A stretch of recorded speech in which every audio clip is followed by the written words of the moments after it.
You're listening to Moon by Tammy McPherson, brought to you by TaleTreasury.com, only on our channel, Novel Audio Hive. Chapter 1. I exhale the heaviness that resides in my chest. I hate days like these, days when I feel extra heavy and lonely, days when I despise him more than anything else, days when I feel like I want to end it all. I don't always know how to cope. I don't always know how to jump over the hurdles in my path. Having to fall in love, build a family, and then have all of that ripped away is traumatizing. It's belittling. I can't help but feel lost. He vowed, before people and God, that he would look after me, love me, never hurt me, never lay a hand on me, or degrade me. Joke's on me, though, isn't it? Because here I am alone, abused, crumbling, struggling to keep the seams from unraveling, all because I chose to believe my husband. Lesson learned, though. I won't be making that mistake again. Why couldn't he just stick to the things he promised, to the life he made me believe existed? Why did he make me feel so alone? Even though we lived in the same home, slept in the same bed, ate at the same table, we merged our souls at an altar, in front of a priest, who kept telling him to repeat lies to me. I exhale a deep breath as I lay down on the sand, staring up at the moon and stars, enjoying the peace and serenity they provide. The cosmos has existed since the beginning of time, seen and heard all the idiotic things humans tend to say and do. I wish I could tap into their knowledge, expand mine so I can pick up trash before it's even spewed. I love the moon. I guess it's fitting, since my mom and dad decided to name me after the celestial body, but I'm nothing like her. The celestial force that decides whether to drown a whole country or not. She's calming and scary. She's so colossal, so breathtaking. She's light years away, yet her light shines so brightly, like she's close by. Luna just is. Nothing stops the celestial from being what it is. It'll remain the same whether people hate it, love it, or want to destroy it. It will always remain the moon, doing what it's supposed to do. That's what I desire, to just be. But I don't possess that attribute. This unrelenting pain, it's so crippling. It often distorts my reality and the way I think. Makes me believe I won't make it, that I'll be stuck like this forever. You must push through, Moon. You must push through. The nonsensical things people tend to say when they don't know what to say. I will be okay. This doesn't happen every day. I am getting better, right? Right? A laugh slips from my lips, and I pull at my hair, harder and harder, until my head throbs. The ocean waves break, calming my nerves even more. I sit up and wipe the lone tear that's run down my cheek. A few more spill out of my eyes, and I force them away, trying to push the pain off my skin. I stare at the rippling water and the reflection of the moon. The ocean, such an enigma, a whole universe on its own, undiscovered by the greedy minds that possess our bodies. Maybe it's better that way. I'm sure the ocean holds secrets we wouldn't even be able to comprehend, secrets that could make us question our whole existence. I swallow, trying again to rid myself of the knot in my throat, the knot that keeps growing, larger by the minute, restricting the airflow to my lungs, suffocating me. When will you learn that it's impossible, Moon? Cry it out and give it up already. I scream, the sound ripping right through my throat as I try to rid the pain from my chest. I scream louder, longer, desperate to be free from the agony I've been left with. The shockwaves ripple through my body, electrocuting my system. I glance at my hands and watch them shake and shiver. It gets worse and worse. I squeeze my hands into fists and dig my nails into my palms, rocking my body back and forth, back and forth, back and forth, like a damned unstable creep. You'll be okay. You'll be okay. You'll be okay. I chant over and over to myself. Pull it together, for fuck's sake. But the pain, It's been harvested for many, many moons, piling and piling and piling. There's just too much to work through. I don't even know where to begin. How sad, how pitiful. It's so heavy, so restricting, so unrelenting, so crippling. I will be okay. I always am. I've been chanting these words to myself every day for most of my life. It seems to work. Or maybe I'm just delusional. You've been reminded of this numerous times. Stop, Moon, I scold myself. This won't help you in any way. I take a deep breath, or at least I try to. The heaviness in my chest is still very much present. It feels like a whale has washed ashore on top of me, weighing me down, leaving me clawing in the sand, digging myself a grave to die in. My chin quivers as the tears keep running down my cheeks. I stare once more at the liquid universe in front of me, trying to keep the panic attack at bay, but I'm slipping, hard. It's impossible to hold it back any longer. I wail into my hands, my heart seeping out of my eyes and landing in my hands and thighs, aching deeply as I struggle to breathe. In and out, in and out. Keep it together, Moon. I drop my head between my knees. This is what my therapist told me to do if things became too overwhelming. I think she just wanted to say something, because this shit doesn't work. But maybe if I believe hard enough, it will. It will be okay. It will be okay. You are okay. I close my eyes tightly and count to 10, back and forth, and back and forth. Eventually, my breathing starts to calm, and I can get a little more air into my lungs now. Thank God. I sit up again and turn my head toward my home, lightly tapping my chest, rubbing gentle circles to try to soothe my aching soul, to comfort my aching self. My daughters should be there, sleeping soundly, but they're with Kelly, my best friend and anchor. If it weren't for the three of them, I would have lost my mind, no doubt. I would have become a lunatic, completely unhinged and depraved. I take a deep breath of ocean air, relieved that I'm better. As for that grit down, relieved that the oxygen is taking its rightful place in my lungs once more. Scoff. They say love is supposed to make you grow and bloom, that it's supposed to help you discover the parts of yourself you involuntarily choose to ignore, hide away from others, that it's supposed to help you heal and face your demons. Bitch, please. All it gave me was a deep-rooted pain in my chest, anxiety, and a body filled with melancholy. A house of horrors, a body I can't stand to look at in the mirror sometimes, and an inescapable labyrinth in my mind. As they say, Moon, it is what it is. Getting up, I bend to grab the blanket I was sitting on, and pick up the cup of tea I was drinking. It's cold now, like my heart, void of any heat. I laugh at the irony because I'll be discarding this tea the same way I have been. Thrown away, down the drain, and forgotten. I fold the blanket, drape it over my arm, and hold the teacup in my other hand. What a joke. I walk toward my home. The home my daughters and I live in. The home I fled to get away from their father. I told him I was visiting family, so he wouldn't get suspicious of my plans to leave him. He was calmer than usual when I said I wanted to leave for a bit. He preferred me locked up in our home, where he knew I was easily accessible and under his command.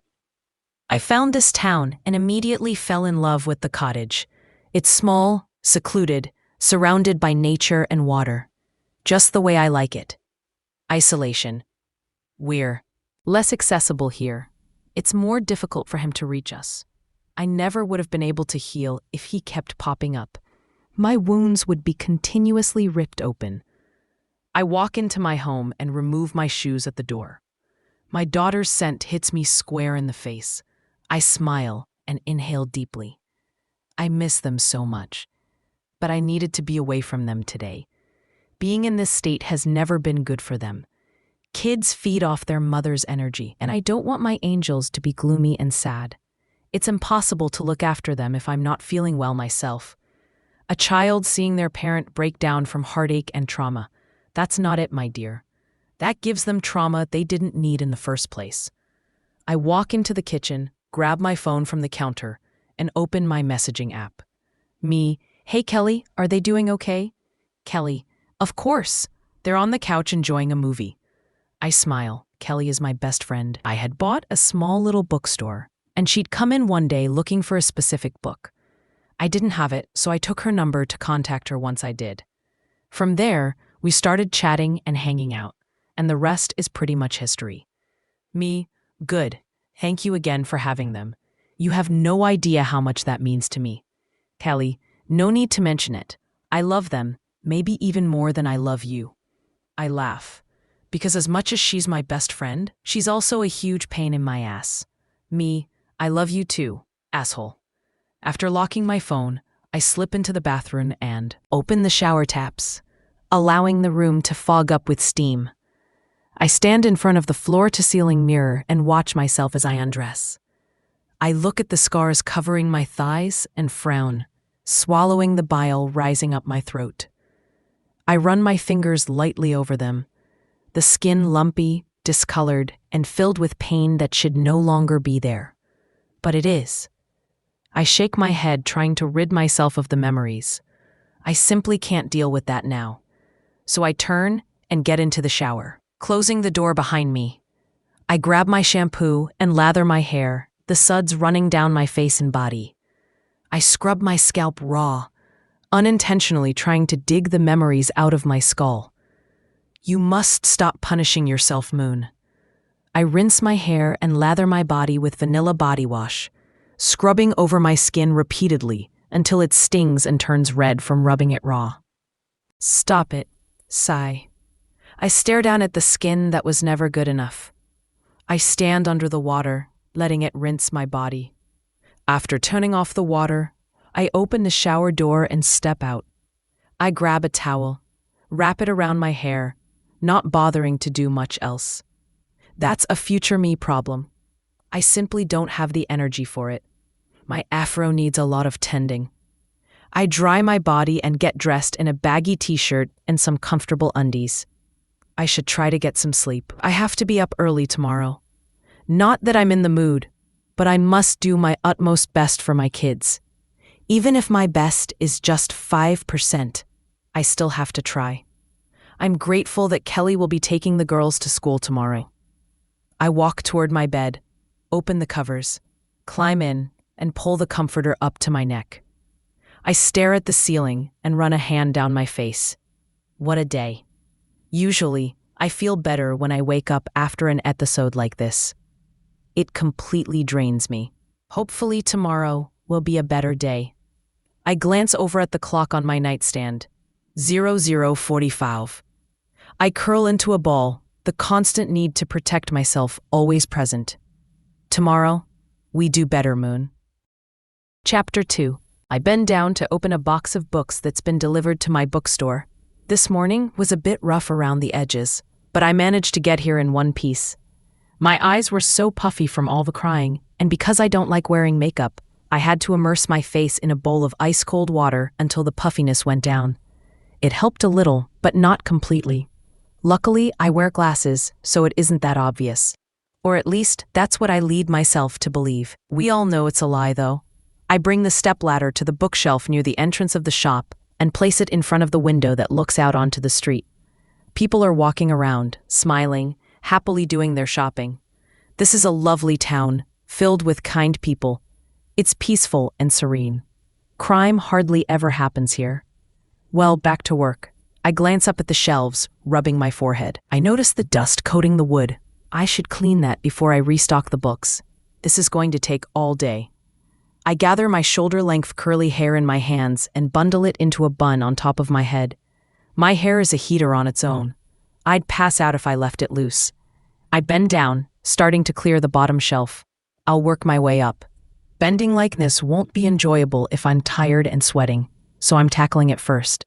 I start removing, wiping, and stacking the books on a nearby table. Just as I bend down with a damp cloth to wipe the shelf, the doorbell chimes. Jesus, I hear behind me. The voice is deep, rich, and enticing. The hairs on the back of my neck stand up. My spine snaps straight. A customer's entered the store, Stop flashing your ass, Moon. I drop the cloth and turn around. The air immediately knocked from my lungs when I see the man standing in front of me. Lord, have mercy on my soul. I clear my throat as my palms begin to sweat. Good day, welcome, I say nervously, smiling up at him. How may I help you today? Good job. He grins. My cheeks bloom and I push my glasses up my nose. He groans. The deep sound travels down my spine. Pleased to finally meet you. I'm Adonis, he says, extending his hand. I stare at it, baffled, then look back up at him and take a step back. I need to breathe. Moon, I say, introducing myself while glancing down at his hand again, making no move to touch it. He tilts his head slightly and drops his hand, slipping it into his pocket. A lone curl falls over his forehead.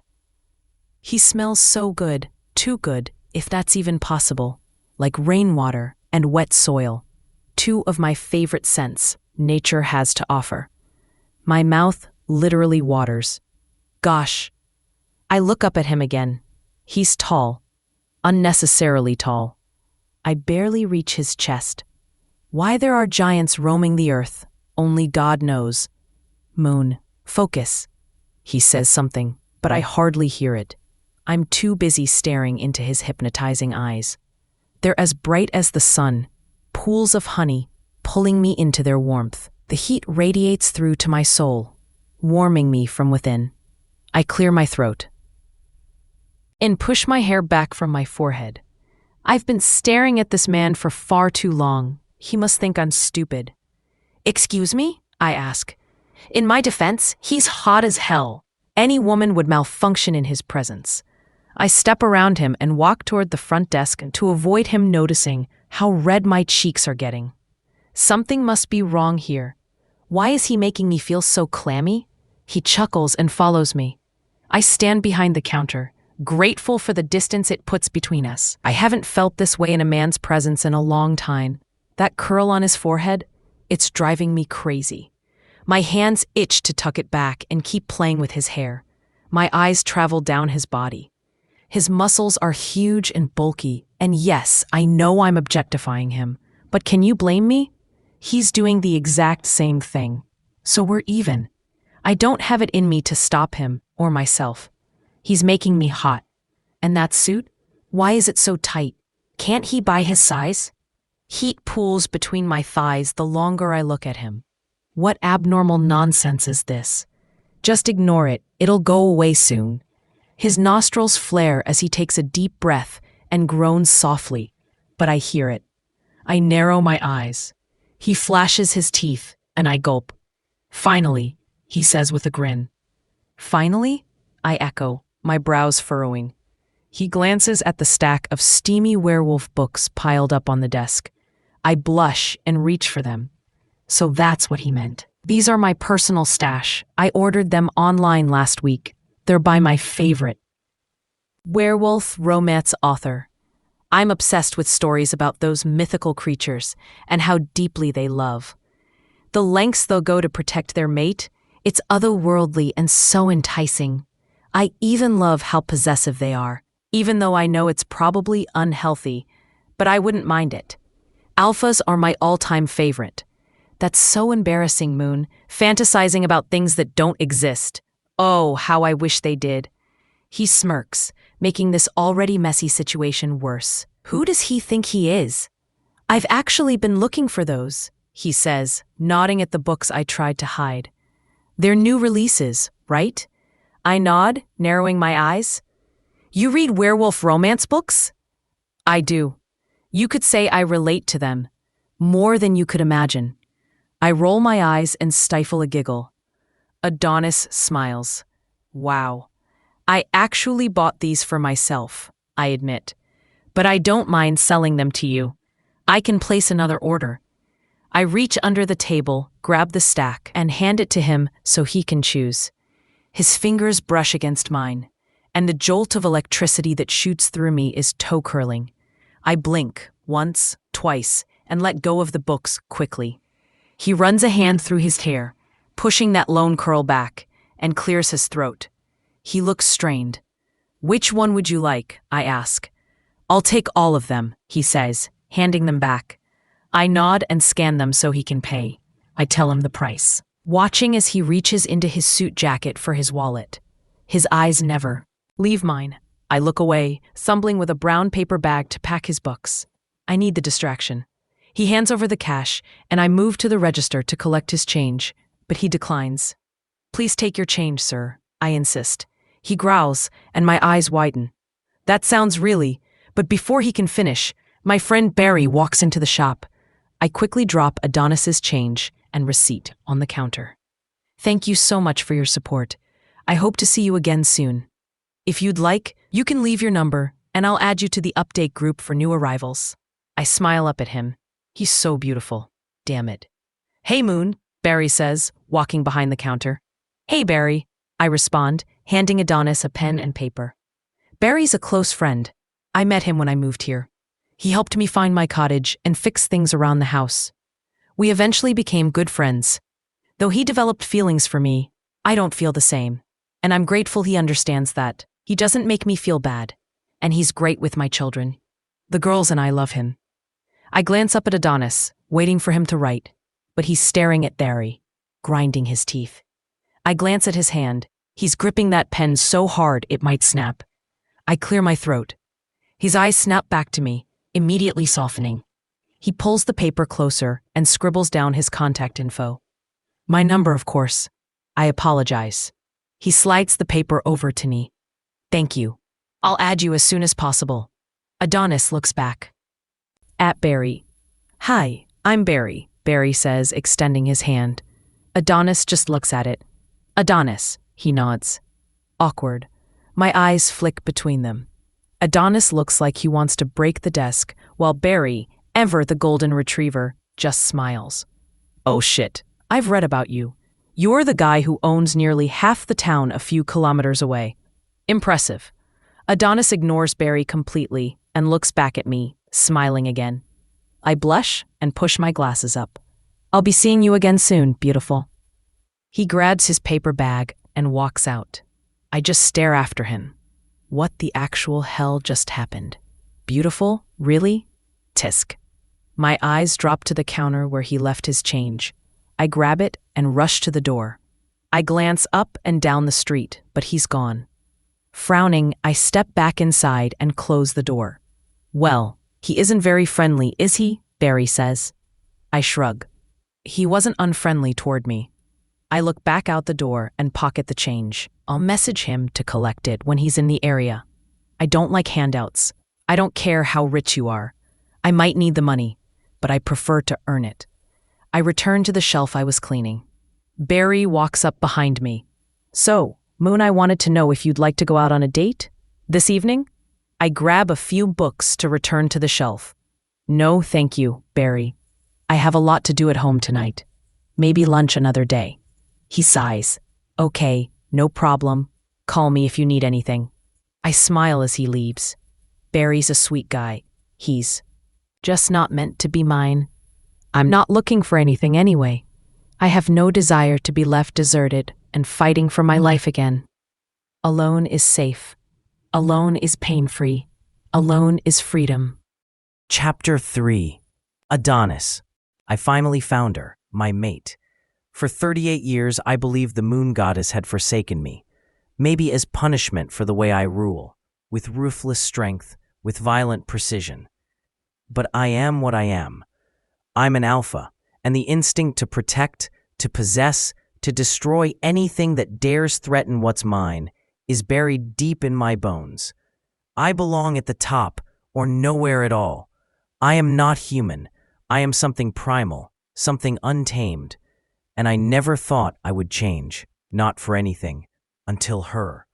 She was flustered and radiant, standing there in a shop window, like the universe had carved her out of starlight just for me. I couldn't stop staring. The wait had been agonizing, but seeing her made every second of loneliness worthwhile. I wanted to wrap my arms around her, to press her close so the whole world could see that she belongs to me.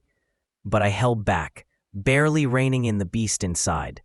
It had to be fate that brought me to her town, Not some random meeting I didn't even plan to attend. Usually Cullen, my beta, handles these minor affairs, but I was close and decided to stop by. There was no parking nearby, so I walked, grumbling to myself until the moment her scent hit me. Vanilla and wildflowers, delicate and sweet, yet somehow intoxicating. I used to laugh when others said their mate smelled like temptation incarnate. I thought it was nonsense. Now, I'd fall to my knees for one more breath of her. I watched her from outside, frozen by her beauty, struck dumb by the way she moved, by how unaware she was of the storm she had just summoned in me. I couldn't stop looking, couldn't stop imagining. Everything in me wanted to claim her, to press my lips to her skin, to whisper her name against every inch of her. But I forced my wolf back, caged the urge, knowing she deserved gentleness, not madness. I finally walked inside, introduced myself, tried to act unaffected, but she was wary, nervous, and something about that made my chest ache. My wolf stirred with fury and longing, wild with the need to mark her as ours, and I had to grit my teeth to stop myself from losing control. I've never felt so unhinged. My thoughts were a riot of hunger and devotion, my body pulsing with a need I could barely contain. And I couldn't help but wonder if this was some cruel twist. Was the moon goddess trying to break me after all? Her sadness didn't escape me either. I saw it hiding behind her careful smile, a weight in her eyes that didn't belong. I wanted to rip apart whatever or whoever had caused that pain. She should glow so brightly, the stars themselves envy her. And I'll make sure of it. Moon is mine, entirely, irrevocably mine. For a fleeting moment, I wondered if it was Barry, the man who walked in with her, but he seemed harmless enough. I didn't pick up any tension, didn't sense anything deceptive in his scent or posture. Still, I hated the way my blood simmered just watching him near her. Possessiveness isn't a choice, it's instinct. I glanced. At the passenger seat beside me where a stack of romance novels sat. I don't usually read that genre, but I bought them anyway. I caught her interest in them, even though she tried to hide it.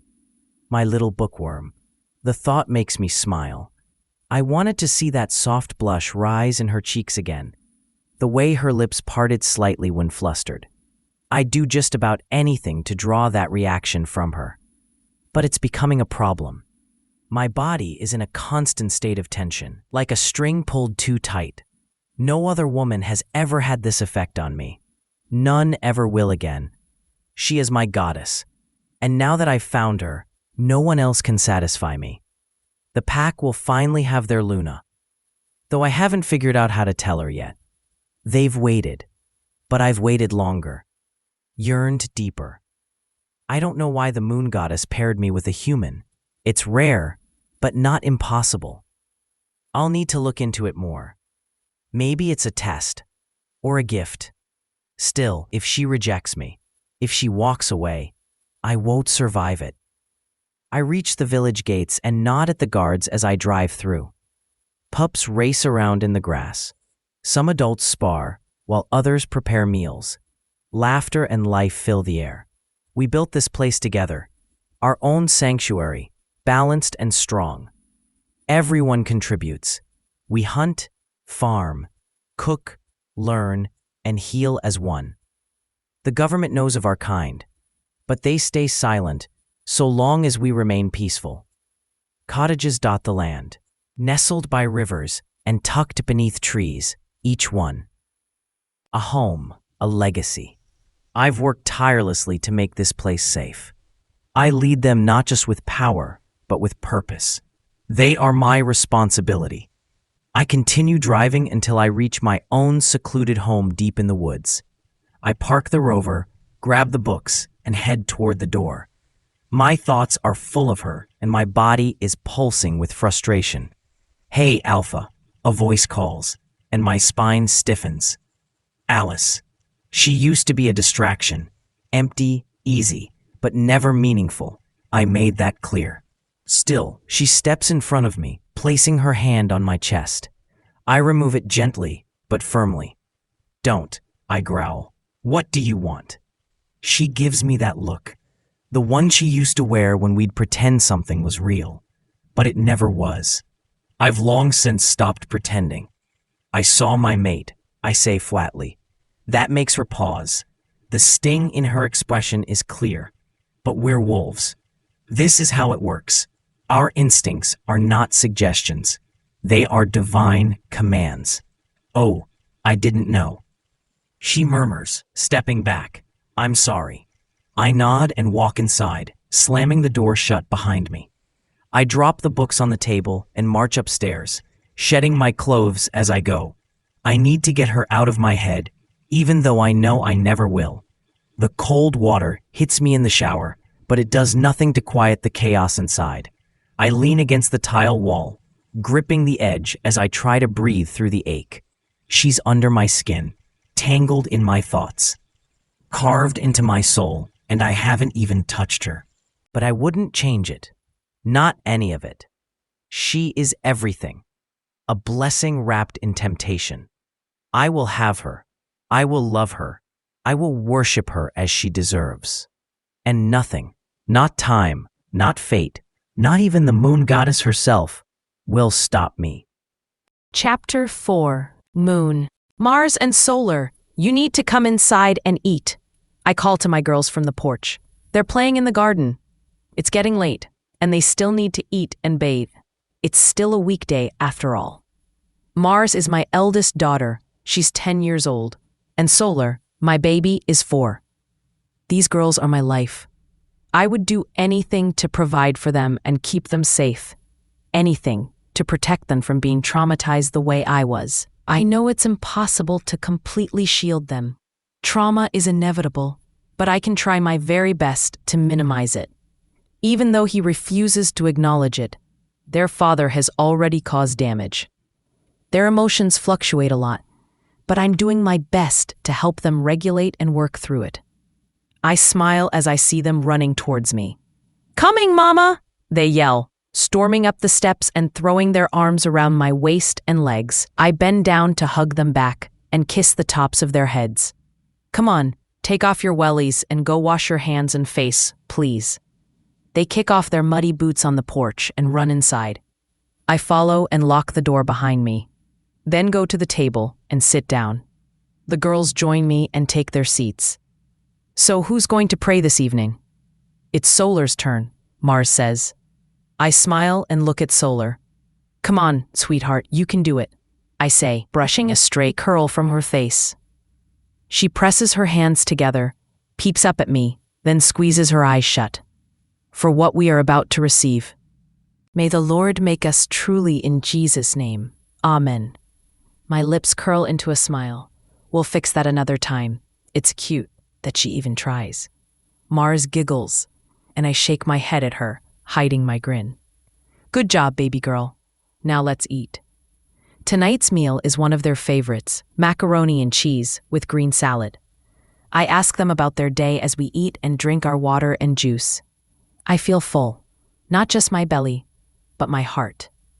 I've been doing better these past few days. No episodes, no triggers. I've genuinely been in good spirits, and I'm so grateful for that. I get up and begin clearing the table. "Mars, please run your bath water and get into the tub. It's nearly 8 o'clock, and I still need to read you a bedtime story." "Yes, Mummy," they shout, dashing down the hall. I hear the gas geyser ignite outside as the tub fills with warm water. I go to their room and lay out their pajamas, then step into the bathroom. They're giggling and splashing everywhere. "Wash, girls," I say, and leave the room, heading into the kitchen. I begin prepping the dishes and turn on the tap, waiting for the sink to fill with warm, soapy water.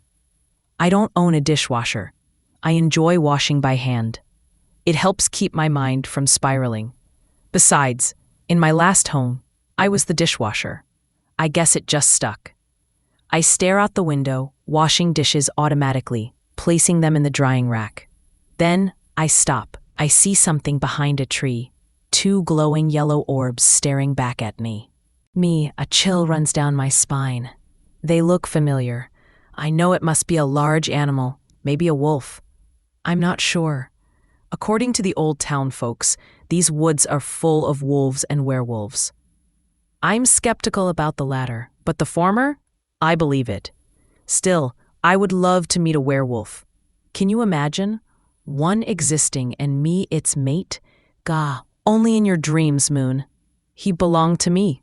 No cheating, no abuse. Just mine. Scoff life. I dry the last glass and put it away. Then step outside to get a closer look at the animal. Crazy, I know, but we've already established that. I step onto the porch. A massive black wolf emerges from behind the trees.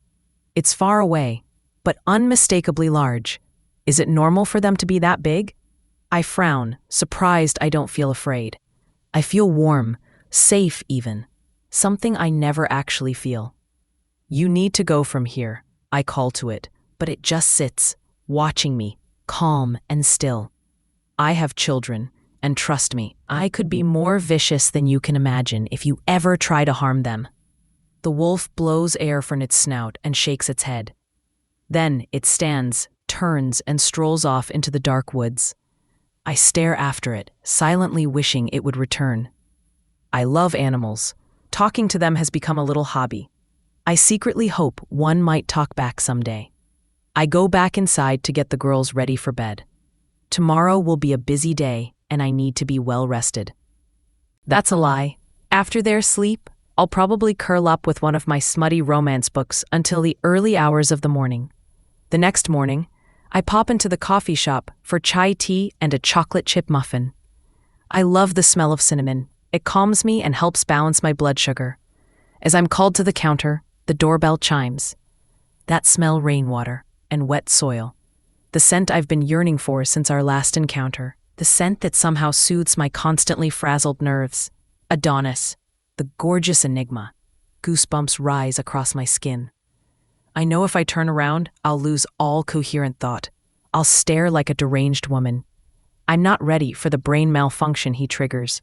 I'm still trying to understand what he makes me feel, and how abnormal that is. I don't have the mental capacity to like anyone right now, or ever. He wouldn't stay, once he sees my demons anyway. He'll run like they all do. Adonis stands beside me and hands the barista his card. I start to protest, but one look from him silences me. I bite my lip and glance between him and the barista. Holy wow, that was hot. Hey, gorgeous. I look up at him and he smiles. His eyes always seem so gentle when they land on me. You look so beautiful today, he murmurs, tugging gently at one of my wild curls. I'm loving the hair. I blush, fumbling with my tea and nearly burning myself. He chuckles and takes it from me. We both know I look like a deranged hermit today. My hair refused to cooperate, so I left it whatever it is. Curly hair is its own galaxy. Thank you. Let me carry that for you. He places a hand on my lower back, and we walk toward the entrance. You don't have to do that. I'm fully capable of carrying it myself. I glare up at him. I don't have tits for hands. He throws his head back, laughing. My chest warms. Adorable. If they were tits, I'd carry those too. I narrow my eyes at him, fighting a laugh. He smirks and keeps walking, forcing me to follow. Just as we're about to step out, the barista calls, "Sir, you forgot your card." She's tall, blonde, makeup flawless. I don't wear much, just mascara and bold lipstick. I never need blush. My cheeks stay pink. Shy, hot, cold, doesn't matter. Always pink. Looking at her makes me feel insecure. I don't normally feel like that, but maybe it's because of the titan beside me. I fluff my afro and adjust my glasses. I want to claw her eyes out. She doesn't deserve to look at him like that. Whoa, Moon, that got dark, real fast. We pause, and Adonis glances down at me. You're perfect, baby girl. No need to feel insecure. My eyes widen. How did he know? Probably the way you kept fidgeting with your hair, Moon. I watch him walk back to the counter. I feel a spike of jealousy when her eyes light up at him. But I can't blame her. Adonis is painfully hot. He accepts his card, glances at the paper she slips him, probably her number, and leaves it right there on the counter. Her face drops. I nearly smile. Nearly. He greets her politely and walks back to me, balancing my muffin and tea in one hand and guiding me with the other. Why didn't you take that girl's number? She's so pretty. Adonis scoffs, stopping mid-sidewalk. You're pretty, and besides, I don't need her number. I'm promised to another. My heart drops to my anus. Oh. I look down, sulking.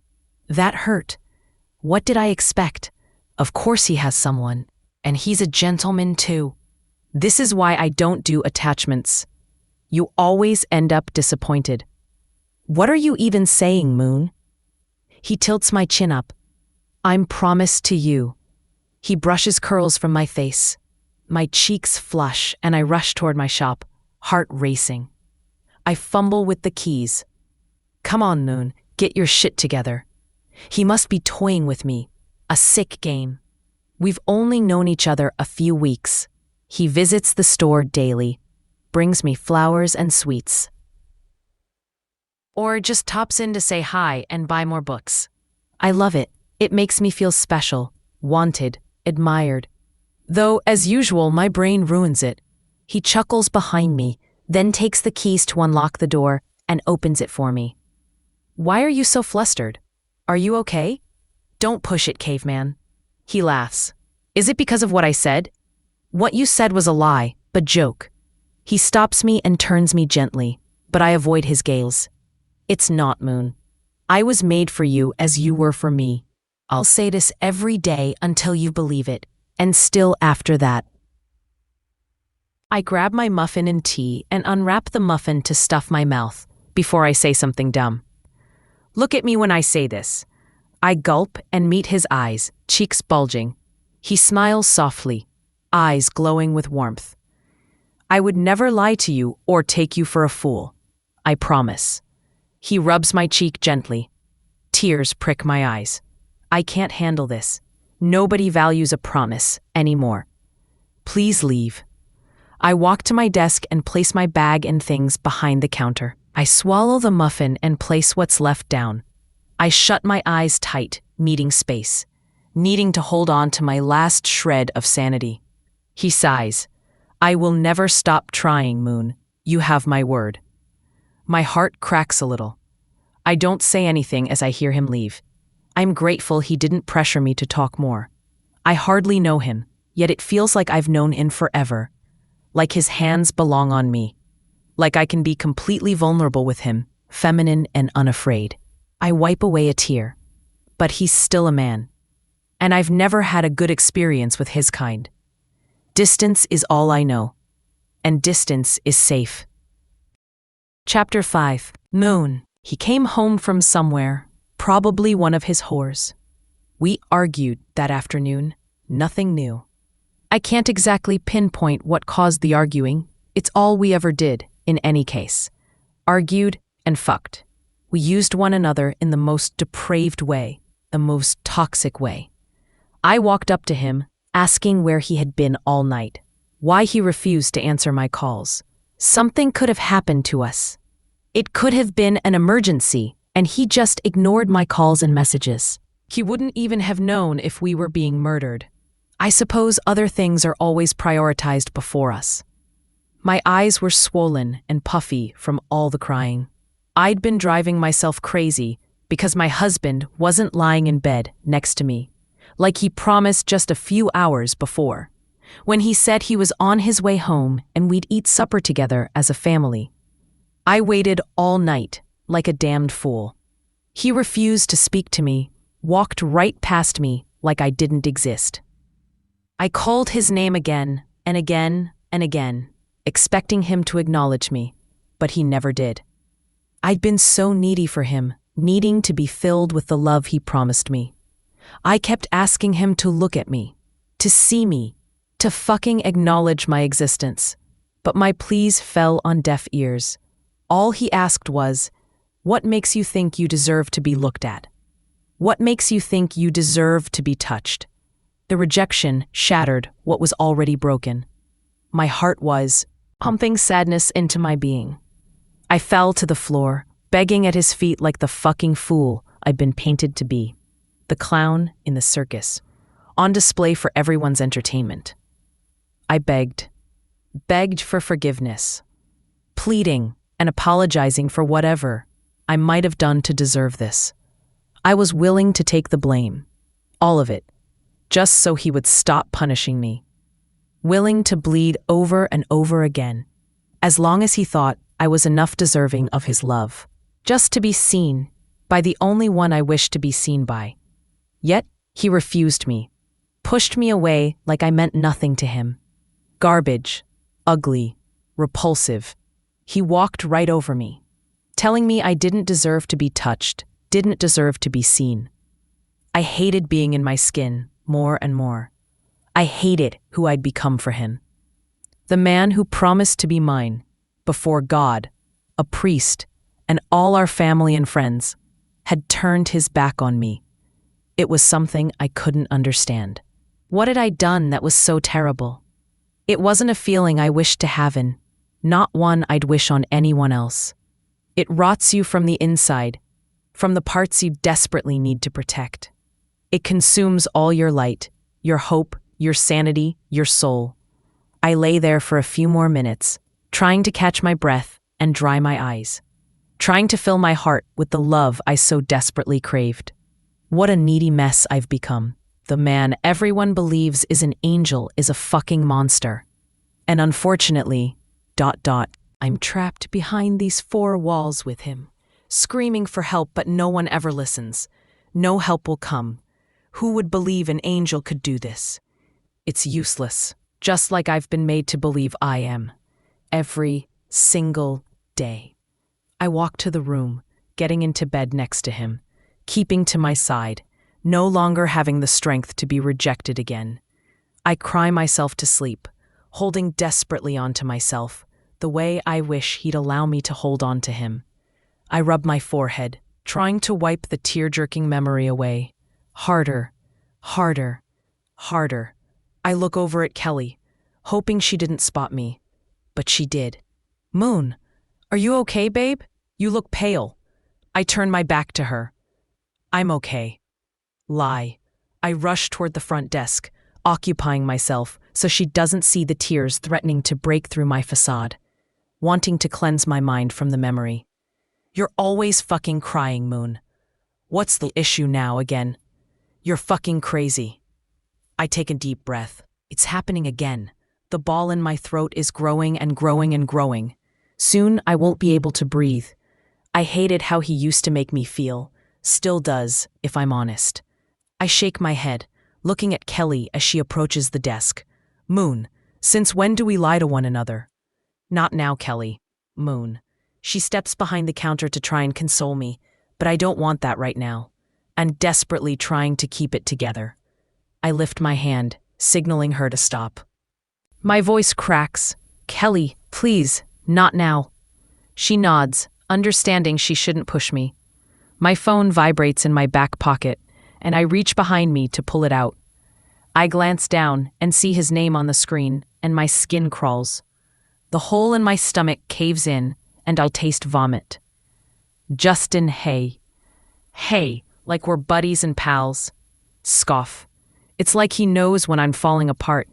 He enjoys it, enjoys adding to my turmoil, watching me lose my mind. I pocket the phone and ignore the message. I don't have the energy for whatever the hell he wants. He only ever messages when things aren't going well for him anyway. I just wish he'd leave me alone. I wish I could cut off all communication, but the court had other plans. I walk to the box on the floor, in front of one of the bookshelves. I pick it up. I reach in and scan the books, one by one, logging them into the system before placing them on the shelves. I keep biting my bottom lip until it bleeds. I didn't tell Kelly about the flashback. I wouldn't have been able to work if I had. I get them, often these flashbacks, but I don't want to cry right now. I'll tell her later. I glance at my pacing friend. She's stressed. "Kelly, You don't need to worry about the promotion. You can't stop ranting about how great your interview went. I know you'll get the job. I believe I will. It's just, she hesitates, stops pacing, then continues. I can't help the anxiety. Must they torture me this way? I've worked so hard for this. I hope they see it too. She paces around the shop, eyes glued to her phone, bumping into shelves, tripping over corners. I roll my eyes. Better that than her paying attention to me. I wouldn't survive under pressure. I'd burst.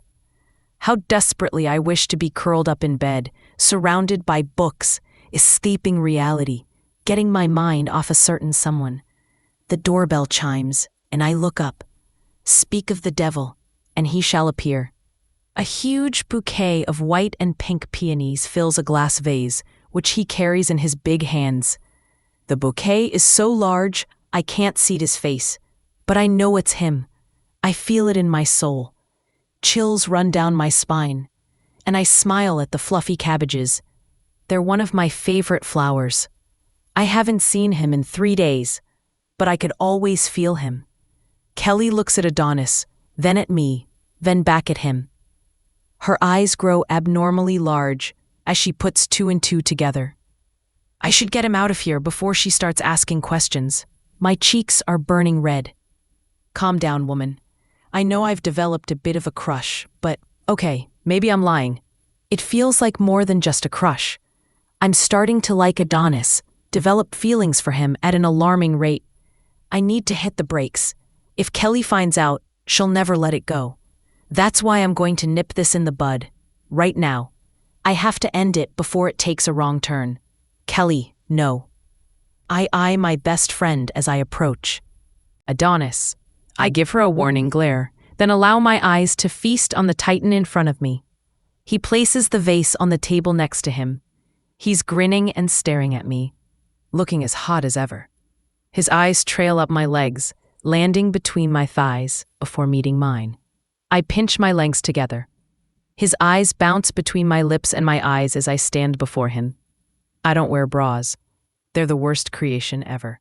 I'm not about to be uncomfortable every day just to earn society's stamp of approval. Though right now, I wish I wore one because my nipples are hardening under his gaze. He groans and squeezes his eyes shut, taking a deep breath. When he opens them, they're bright yellow with a tinge of orange, like the perfect sunset. It knocks the breath out of me. Every so often, his eyes look like that. I don't know what causes it, but I sure as hell don't want to stop looking. Are human eyes even capable of such things? If they are, this is the first time I've seen it. Moon, Adonis greets me. You look ravishing today. I glance down at my shorts, tank top, and wedges, then back at him, brows furrowed. Clearly, I don't see what he's seeing. Think, he grabs my waist, pulling me against his deliciously muscled body. He bends and stuffs his face into my neck. I yelp, trying to push him away, but he's stronger. He shoves his nose against my skin and takes a deep breath. He growls, wraps his arms around me, and squeezes my ass in. His hands. A soft whimper escapes me. This feels so good, but I must end it before it goes too far. The vibrations traveling through me do wonders for my aching heat. It's getting harder to push him away. My breath hitches, but I gather every bit of energy and shove him off. He clears his throat and steps back, fists clenched at his sides. I'm sorry. I swallow hard. May I please speak to you outside? Adonis nods and turns, walking out the door and holding it open for me. Once I step out, he closes it behind us. Kelly calls after me, but I ignore her. Adonis, He tilts his head, looking so curious, so innocent, like a puppy. Focus. I notice blood trailing from his lip, but he licks it away before it reaches his chin. I gasp. Are you okay? Your lip? I'm fine. What did you want to talk about? He dismisses it and steps back. A muscle twitches in his jaw. Is he angry? Did I upset him? My self-consciousness spirals. Here we go. My brain is about to ruin everything again.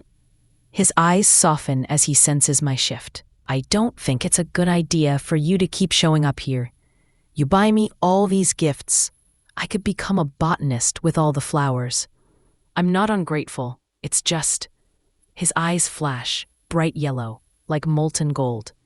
He steps forward and brushes hair from my face. The only way I'd leave you alone is if you openly reject me, Moon. Are you not enjoying my courtship? I do. I am, but... I stumble. I have children, Adonis. I'm a divorced woman. What could you possibly want from me? I have nothing left to offer but a broken, abused body and mind. Please, find someone more worthy of your time. I challenge him and step closer. My mouth says one thing, but my body says another. Tell me, so I can do it. The rejection. Adonis growls, and the sound makes me jump. If my nipples get any harder, they'll explode. God, please help me. He glances down and grins, pressing against me. Are you sure you want to do that? Your body says. Something else. From my point of view, you're perfect more than enough. I gulp, looking up at him through my lashes. Yes, I'm sure, I whisper. My breathing becomes strained.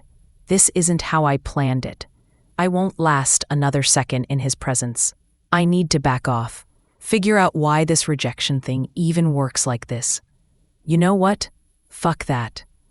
I already told him to leave me. He should just listen. He's wasting my time, clearly. Loud knocking on the window startles me. And I clutch my heart. Kelly stands there, hands on hips. I silently thank God for the distraction. I look back at Adonis. I must tend to my shop. Leave me alone. I don't have to reject you. Stop reading those werewolf books you like so much. I storm away from the Titan as he laughs and yank the door open. Wasting my fucking time. Moon, Adonis calls behind me. I pause and turn to look at him. Nothing you say about yourself will stop me from wanting you. You are my universe. You are worthy, and more than enough for me. I will spend my whole life proving that to you and your children. Oh God, why did you make this beautiful man say such beautiful words to me? Another piece of the rock surrounding my heart falls off, exposing more of the soft pink muscle underneath. I turn away. Well, you shouldn't. Goodbye, Adonis. Chapter 6. Adonis. I tilt my head from side to side, trying to alleviate some of the tension that's made a permanent home in my neck. The pressure of running a pack and several businesses tends to take its toll on me, but nothing compares to the weight of knowing my mate is thinking about rejecting me. That would destroy me.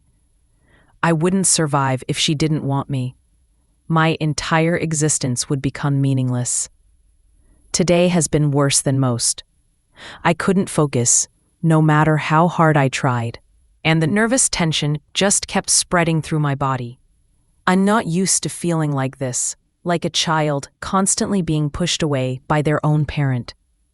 But that's exactly how I feel. And to make it even worse, these imbeciles won't shut up. They're spewing nonsense I have no interest in.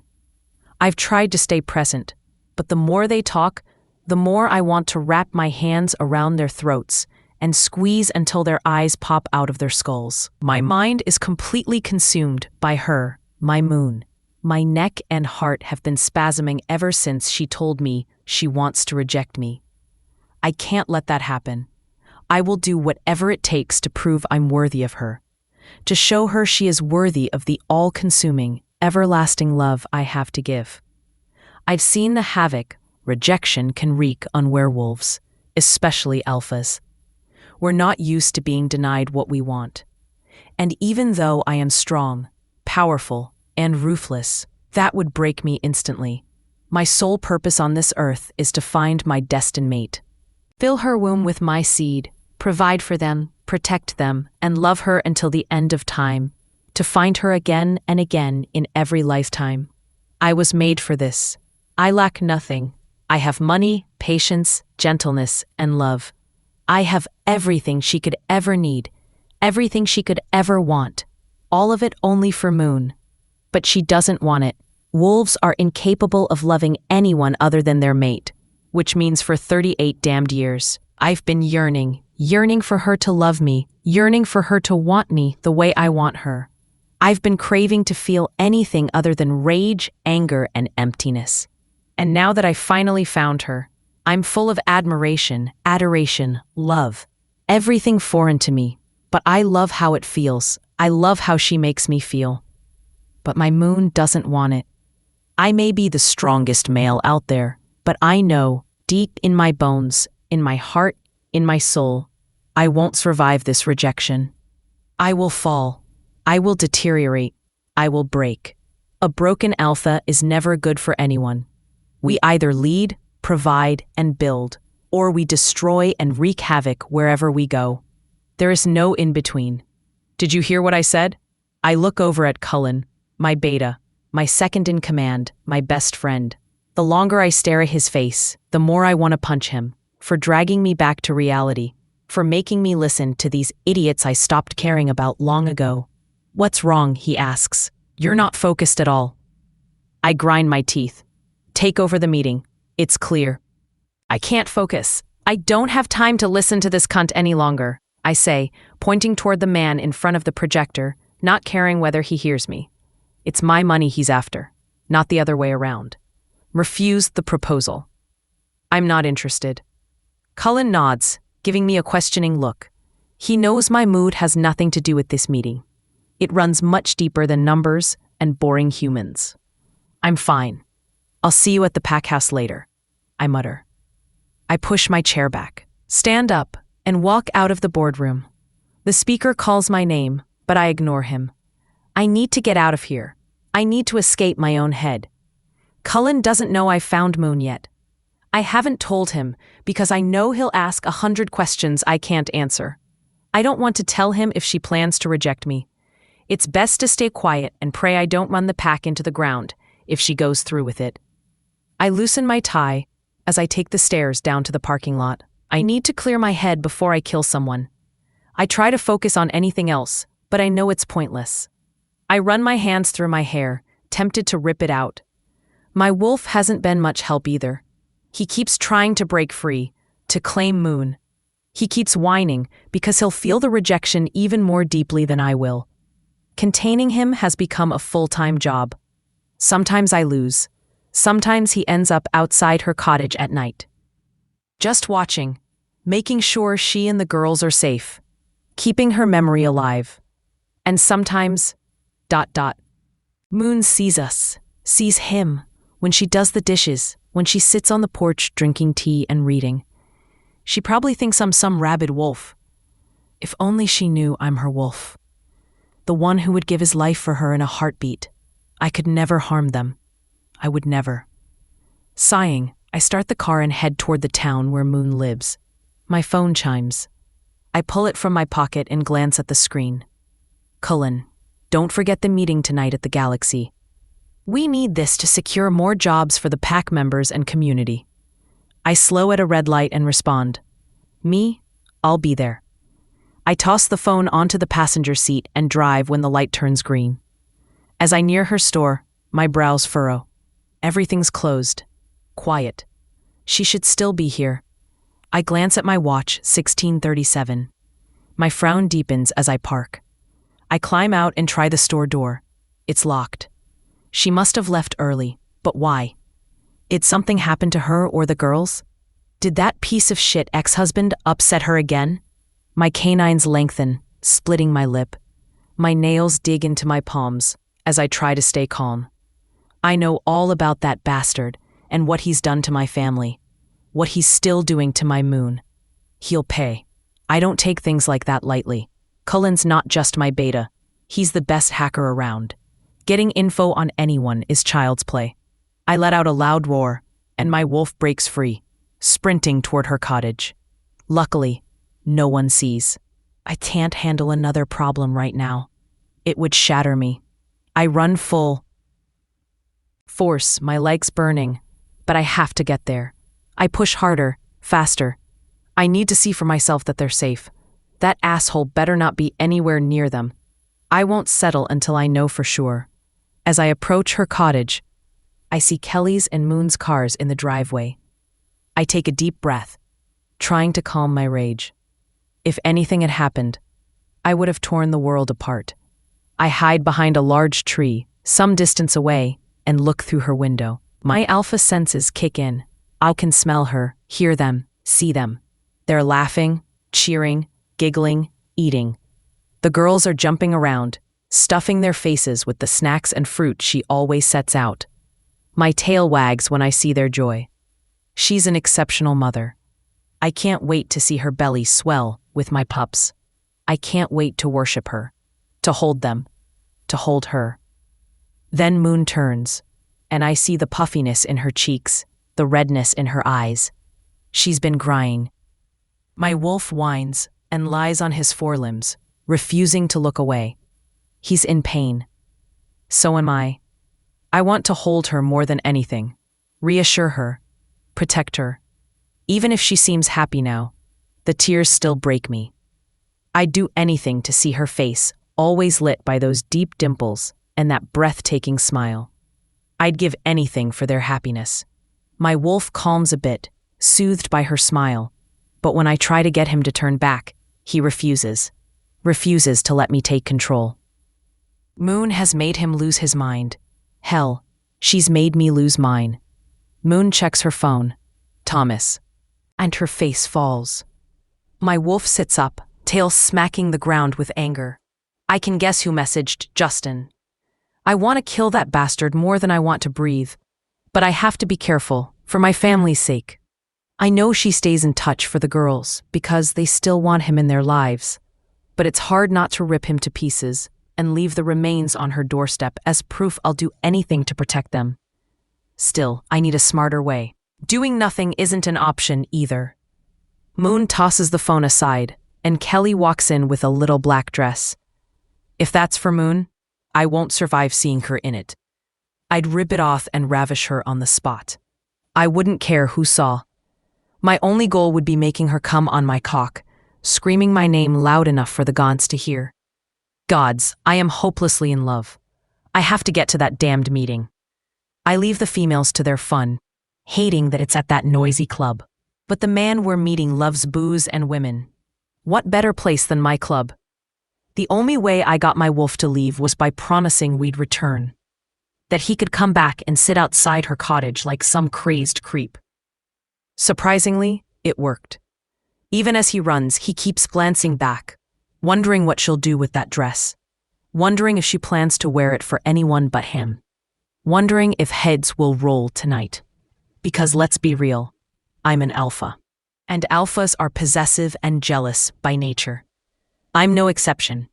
I'm the worst of them all. I will kill anyone who thinks they can take her from me, and I have no shame admitting it. Chapter 7. Moon. After Adonis and I spoke outside the shop, I went inside because Kelly was standing there, watching me like some crazed parent, hands on her hips, like I had done something wrong, like she was about to reprimand me. That's damn crazy, because I'm the parent here, not her. Although I knew why she was looking at me like that, or at least I thought I knew. She wanted to know who the hot, steamy hunk was, the one who had just been groping me seconds ago. She wanted all the details, but I didn't want to talk about it at all. Upon entering the shop, she handed me her phone with an expressionless face. My brows furrowed as I took the phone from her and brought it to my face to read the email. I was so nervous. We are pleased to inform you that your interview was successful. We look forward to having you on board and leading our creative team. I read no further. That was all I needed to see. I squealed and grabbed her into my arms as excited screams filled the shop. I was filled with glee. We cried and screamed and cried again. Kelly had worked so hard for this promotion. I'm so proud of her efforts. I know people say this all the time, but she truly is incredibly creative and passionate, and I'll forever be grateful to have met her. She's one of the best people in my life, and I want only the best for her. And now? Well, now and standing in front of my mirror, eyes scanning the wild dress she picked out for me. Her dress, mind you. She convinced me to go with her to some club to celebrate her achievement, but the more I look at myself, the more I regret it. I stare at my reflection, my eyes widening and impossibly widening.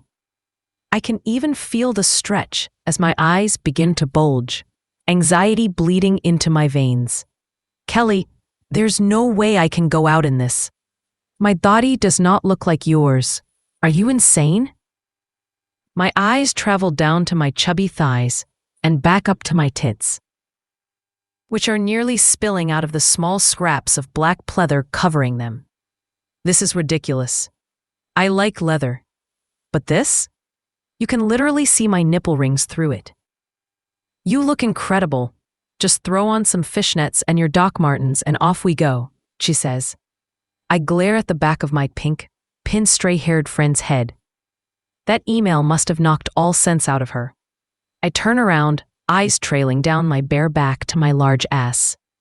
Wow. Just wow. Shaking my head. I walk over to my boots and slip them on. No way am I adding fishnets to this ridiculous outfit. I don't need more attention. Although I suppose that's impossible wearing something like this. I'll indulge her, but just this once, and not completely. The pleather shines under the light as it sticks to my skin. At least I'll be comfortable, I hope. Comfortable and sweaty. You look so good, Moon. Delicious, even. I glare at her as the doorbell rings. I apply deep raisin-colored lipstick and a swipe of mascara, just enough to brighten my face. Could you please get the door? It's probably my sister. And shut up about how I look while you're at it. Kelly giggles, jumping off the bed and clapping her hands. Finally, we can go. I intend on getting you a man tonight. No one looks that good and doesn't get laid. I roll my eyes. She doesn't understand that I don't want a man. Don't need one. No matter how lonely I get, they're last on my list. Men just tend to hurt me, and I have my children to focus on. But as much as I try to remind myself of that, when it comes to Adonis, all that logic just flies out the window.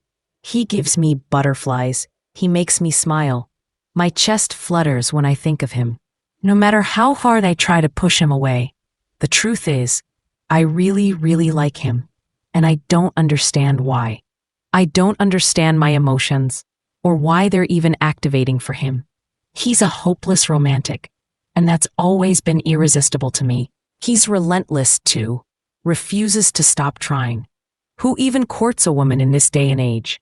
I've only known him for a few weeks, and no matter how many times I push him away, he never falters, never gives up. It's invigorating. Not even my children's father fought this hard for me. If I'd pushed him away this many times, he'd have quit after the first try. I'm not doing this to make Adonis beg. I just don't know how to believe in love again. I want to melt into his arms and be cocooned, protected from the world. I want to expose my fragility and be nurtured.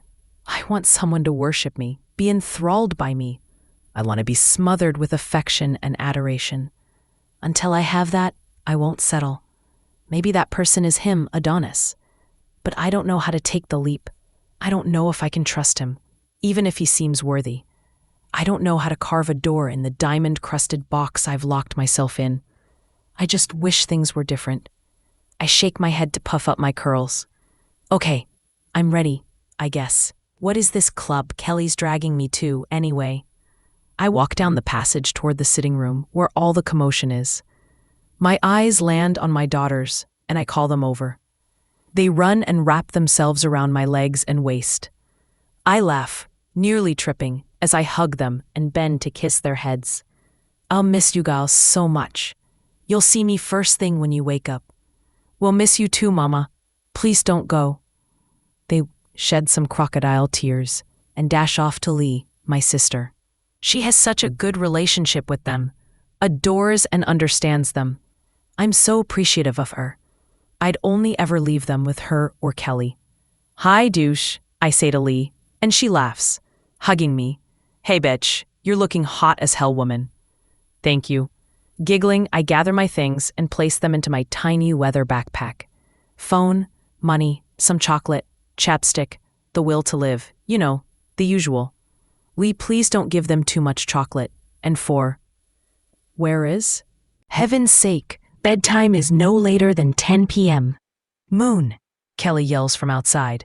The Uber has arrived. Come on! I bend and kiss my giggling girls. I know my sister will spoil them with luxuries and let them stay up way past 10. Yeah. Just go enjoy yourself. Hopefully that ass of yours attracts some, She wiggles her eyebrows. I know exactly what she means. Oh my God, the girls are right here. What is it with you and Kelly? You need it, Moon. Hard and filthy. She winks. Shut up. I dash out the front door, my cheeks tinted pink. We've been driving for about 10 minutes. Where are we going? What's the place called? The club's name is the Galaxy, and apparently it has some hot owner, Adonis or something like that. My blood runs cold. I audibly gulp, staring out the window. Adonis. Please don't let him be there. I know I won't be able to resist the temptation. Why him? Why do the fates test me like this? Can't I have one peaceful night without being tempted, without him taking over my mind? I rub my forehead, hard. The stress, the anxiety, the need. Kelly had asked about Adonis earlier, after he visited me at the store. I managed to give her vague enough answers to keep her from prying. But she has no idea he apparently owns the club. And I hope to God he's not there, because then I'll have to spill everything. And I'm not ready for that. I can't even make sense of it for myself, let alone explain it to her. I paste a period, fake smile on my lips, before turning to her. I'm sure we're going to have the time of our lives. 2 shots of tequila, please, and an OJ for Grandma over here. Kelly yells at the bar, pointing to me. I don't drink. Too much trauma from my biological father and from Justin. That's another reason I avoid relationships. It's hard to find someone who doesn't drink, and I refuse to control someone or demand they stop for me. I'm not their mom. People can do whatever they want with their bodies. Grandma, with an ass like mine, you must be crazy. I shake it at her, and she laughs. There's the Moon I know. She eyes me, offering a shot of tequila. Please, just one, with me. I won't ask again. I eye the shot glass, then decide to throw caution to the wind. One shot couldn't hurt, right? I grab it and throw my head back. The foul liquid burns down my throat. I cringe. Shiver. Tequila is disgusting. I stick out my tongue, grab my juice, and down it to get rid of the taste. Kelly giggles and slaps my ass. Yes, bitch, she exclaims, then downs her own. Come on. She pulls me to the dance floor. Tonight is about me, so you do what I say. I roll my eyes. The drama. Dance with me, Moon. The alcohol is making me feel warm, and a little loose in my limbs and elsewhere. I laugh and follow her. We sway to the music, hips moving, bass pounding through the club. This feels good. I'm grateful Kelly dragged me out. The tension rolls off my shoulders as I keep dancing. Finally, relief. Then chills crawl up my spine. Someone's watching me. I know that feeling. I scan the club, and there he is, Adonis, sitting in VIP, staring at me. Those glowing, honey-colored eyes suck the breath from my lungs. There are lots of men here tonight, but his energy, it soars above them all. I feel it invading me, slithering down my throat into my soul. The man beside him, wavy, blonde, shoulder-length hair, tilts his nose into the air. His eyes look crazed and glowing, like Adonis's. I glance back at Adonis. My throat dries. He looks delicious, his curls falling over his forehead, rings lining the fingers holding a glass of clear liquid. I look away, eyes wide, turning to Kelly. Kelly. I grab her shoulders. I need to use the restroom. I have to escape Adonis's intensity. His energy, it's suffocating. It makes me want to fall to my knees and submit. What the hell? I glance back. The blonde guy is gone. My eyes scan the crowd. Where did he go? Why am I so paranoid? Then I glance back. and he's behind Kelly. Kelly, you say? He cuts in. She whips around, folding her arms. What's it to you? He grins, tucking her hair behind her ear. It's everything to me. She swats him away. Back off, creep. I'll knock you the fuck out. She's not bluffing. She's trained in MMA. She will. He chuckles, loud enough to cut through the music. Cheeky little one. I love that. I'm Cullen. He steps closer. I glance between them. She ignores him, even though he's totally her type, tall, brawny surfer vibes. Let me buy you a drink. He wraps his arms around her waist, and she punches him in the nose. I gasp as blood trickles down to his lips. He smiles, sinister. Fuck off, she yells. I pull her away. Kelly, you need to calm down. She glares. He doesn't even flinch. He needs to calm down and back off, like I told him. He laughs. Please, let me buy you a drink. Anything you want. He wipes the blood. She folds her arms again. Fine. If you can take a punch, you can buy me a drink. But don't expect me to go soft. I will punch you again. That's my girl. His eyes rake over her. They flash. Again. What is going on with these men and their eyes? I turn, heading toward the stairs. I need cold water. Now. Moon. Kelly grabs my arm. I turn. I'll meet you at the bar, I promise. Just go enjoy your new toy. I wink. She giggles and nods. I turn and see him, waiting for me, the Titan, standing in all his glory at the bottom of the stairs. Fuck my life. Chapter 8. Adonis. After storming out of Moon's house, I climbed into my car and drove straight back to the pack house. The security patrolling the borders nod as I jog past them, showing their respect. I return the gesture with a curt nod and head for the training grounds. I need to burn off this tension crawling beneath my skin. It's absurd how my hormones still have me acting like some fucking teenager. But what better way to kill this built-up anger than a good old-fashioned fight? Fist to skin. Canine to muscle. No harm in that. It's either that or someone ends up with their guts spilled across the floor. And trust me, option 1 is better for everyone. As I approach the Warriors' training fields, I strip off my clothes and toss them to the ground. Nudity doesn't bother us. We were born like this. Besides, I have nothing to be ashamed of. I'm well-built, blessed in every way. I shift into my wolf, then take off running. Hard, fast, relentless. I push myself until I've completed several punishing laps. My wolf pants, muscles swollen and burning, begging for mercy. But I don't relent, not yet. I push until I can feel the muscle fibers tearing. The pain? It's delicious. Eventually, I veer toward the warrior still training on the grounds and shift back into my human form. He snags a pair of shorts from the pile nearby and tosses them over. I pull them up quickly. Good day, Alpha, he greets with a grin. Dex, I nod. He's one of my best, massive, brutal, disciplined. He knows how to take a hit, and better yet, how to give one. He's the leader of the Warriors for a damn good reason. I enjoy sparring with him.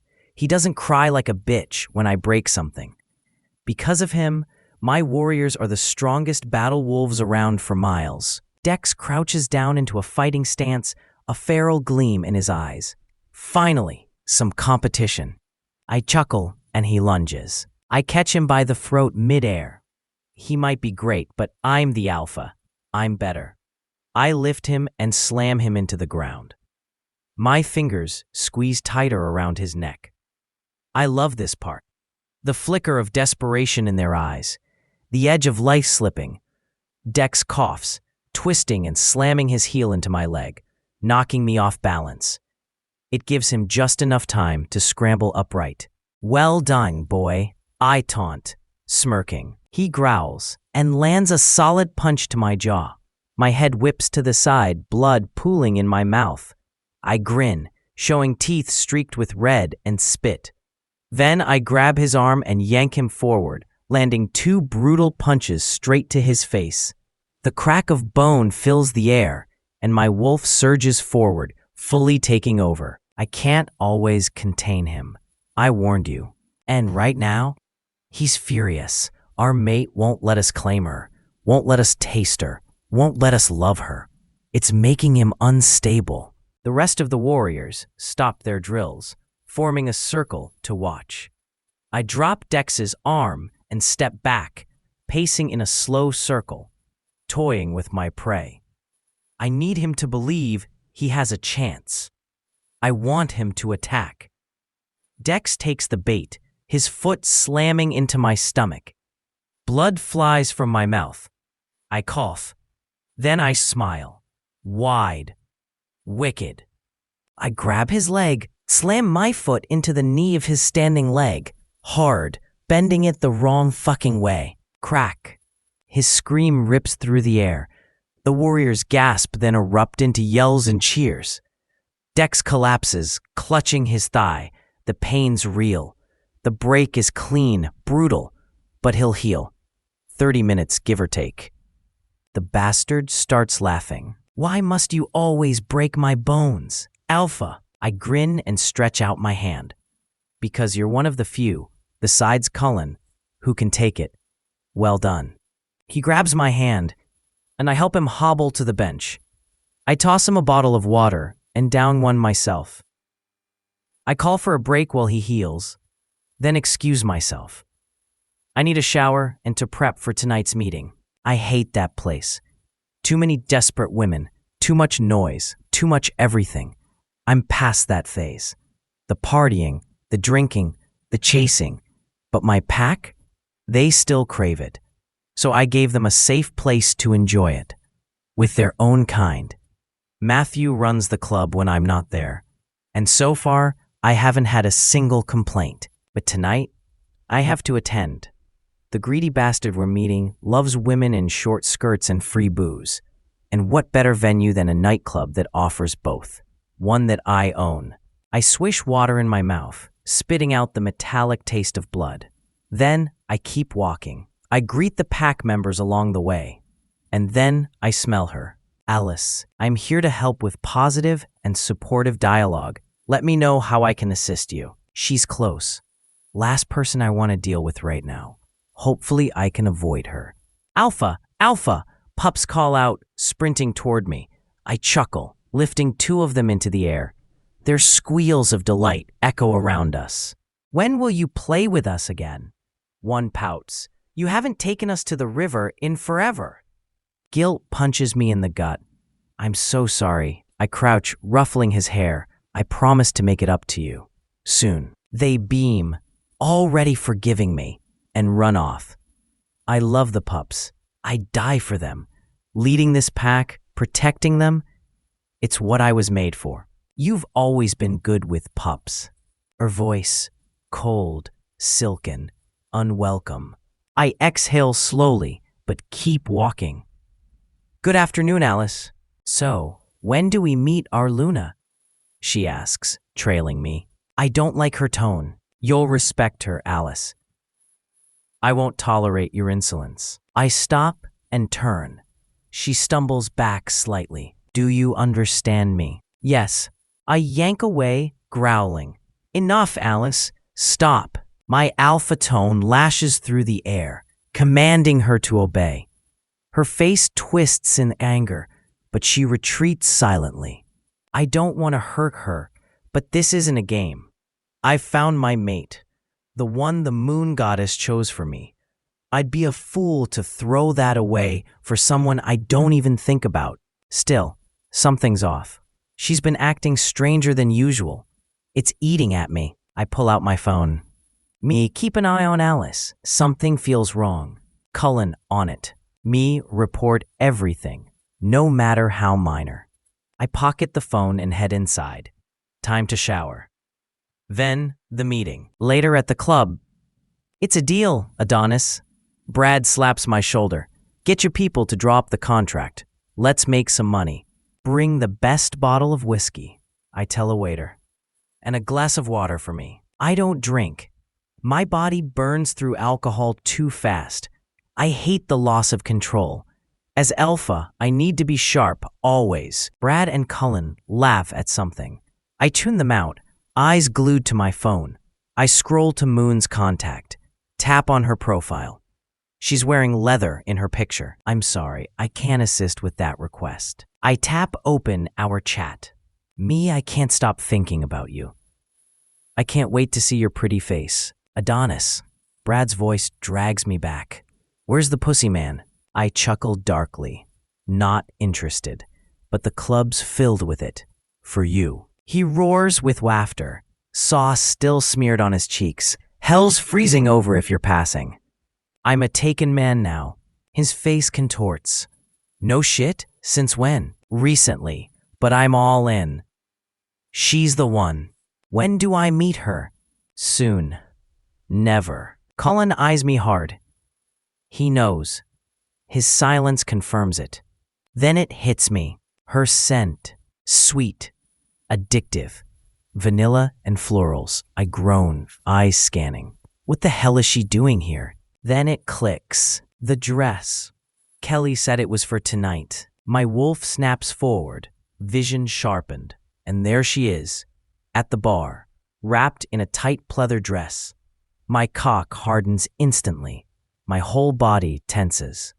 Brad whistles. Damn, who's that? Cullen's voice slides into my mind. Cullen, she's your mate, isn't she? Me, yes. Cullen glances toward the bar, eyes wide. He found his mate too. I can see it in his face. The same way I look at Moon is how he looks at Kelly. Perfect. Brad ruins the moment. Dibs on the one in the black dress. Snap. I grab his collar, slam him into the seat. She's mine. Do you understand? He raises his hands. Okay.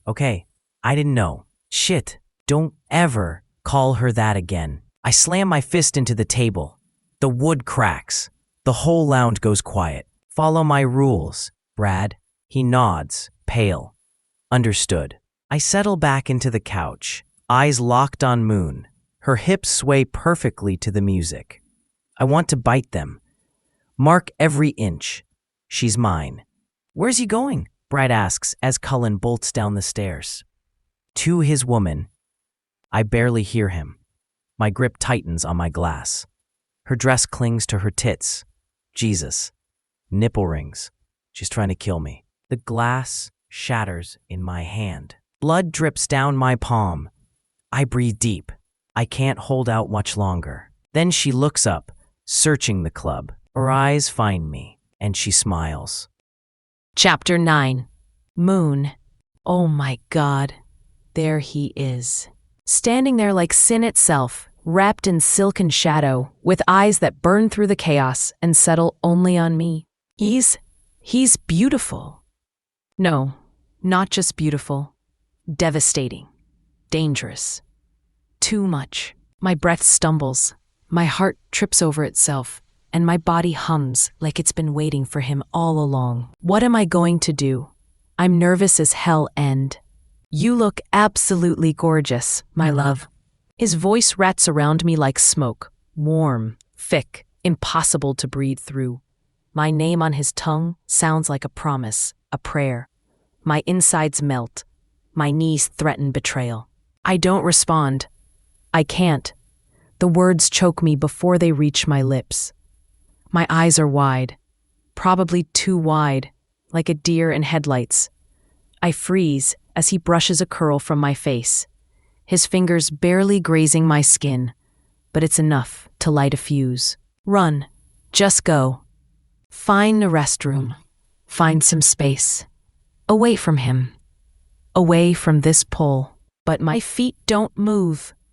My thoughts are traitorous and loud. You want him, Moon.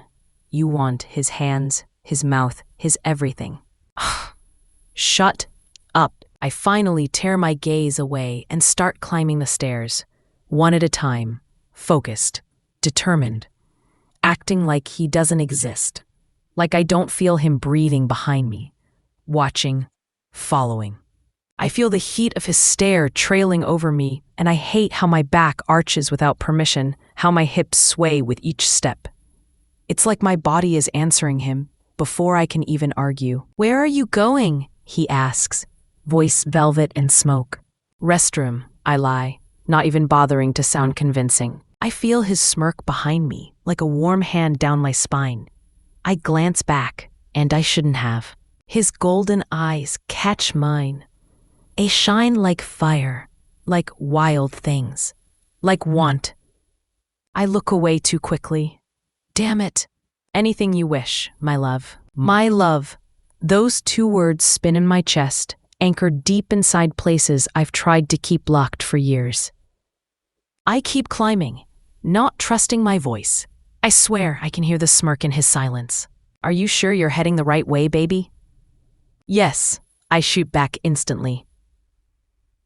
No, not even close.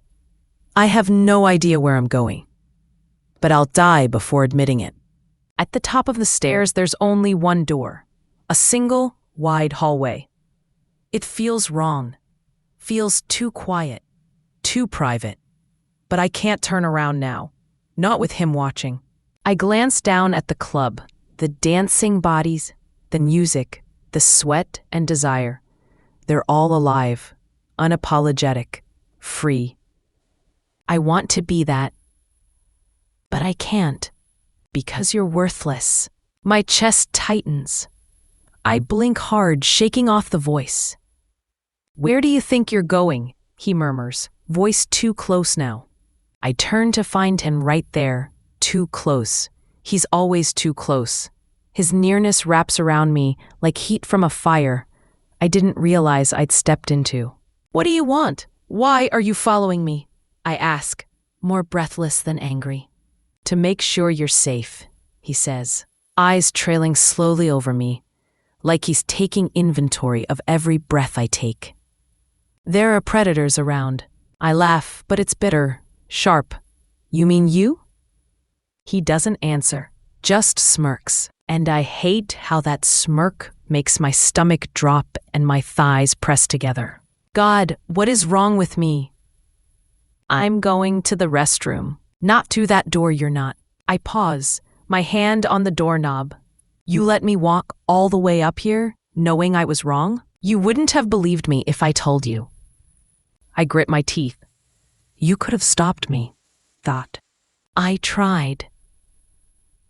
You could have really tried. I wanted to see what you'd do. I turn to him, anger simmering, but it's a cover, because underneath it is something else, something hot and pulsing and growing. You're insufferable. Am I? He asks, stepping closer, voice dropping. Or do I just make you feel things you don't want to feel? He's too close now. I can smell him. Clean, spicy, masculine. My head spins. Fuck you, I whisper, voice trembling. His eyes darken, pupils blown wide. Careful, baby girl. He steps forward again, backing me into the wall like a storm cloud closing in. You're mine, he growls, low and possessive, but soft somehow. Like the words themselves ache. I should be scared. I should push him away. Instead, my body reacts like it's starving.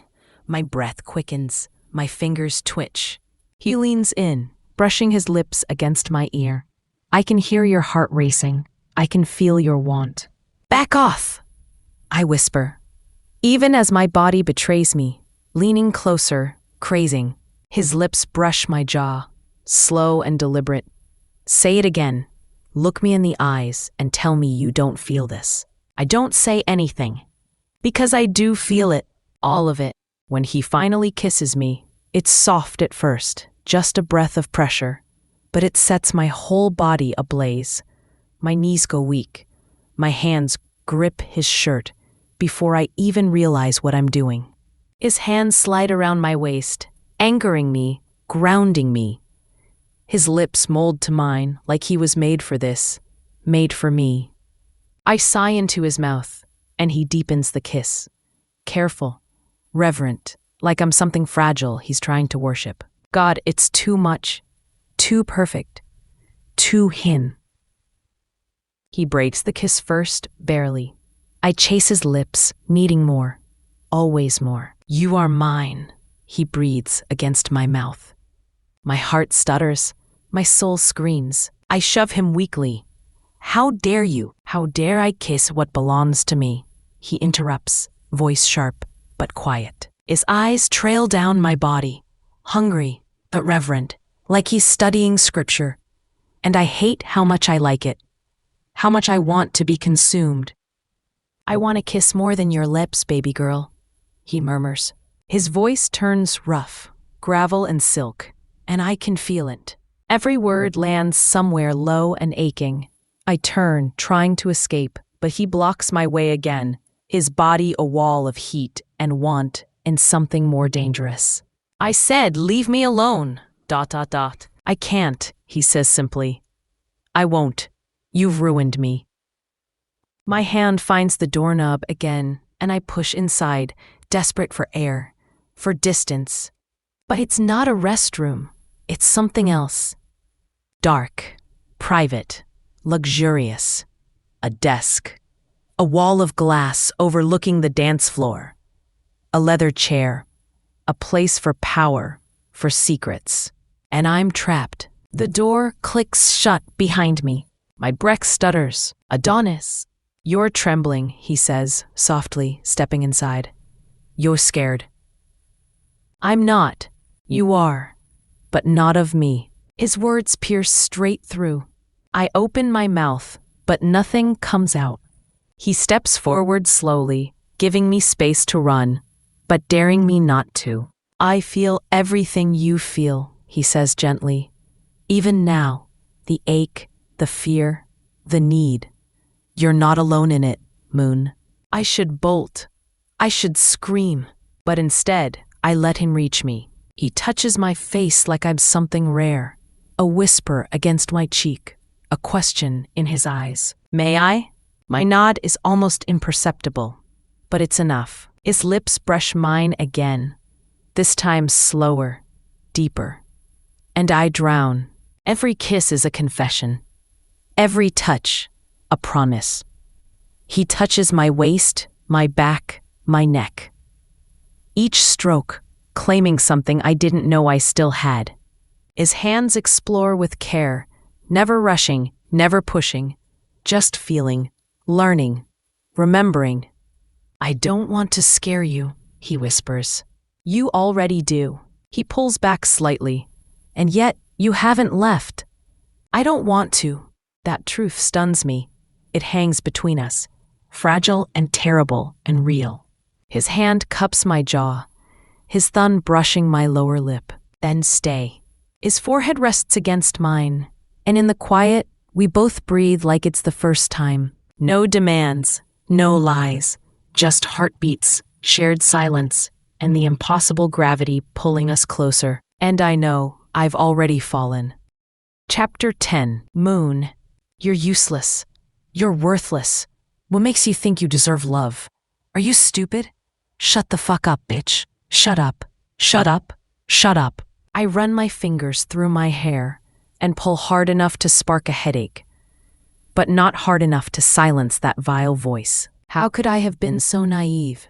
So damn gullible. I gave in to my desires, and now I regret it.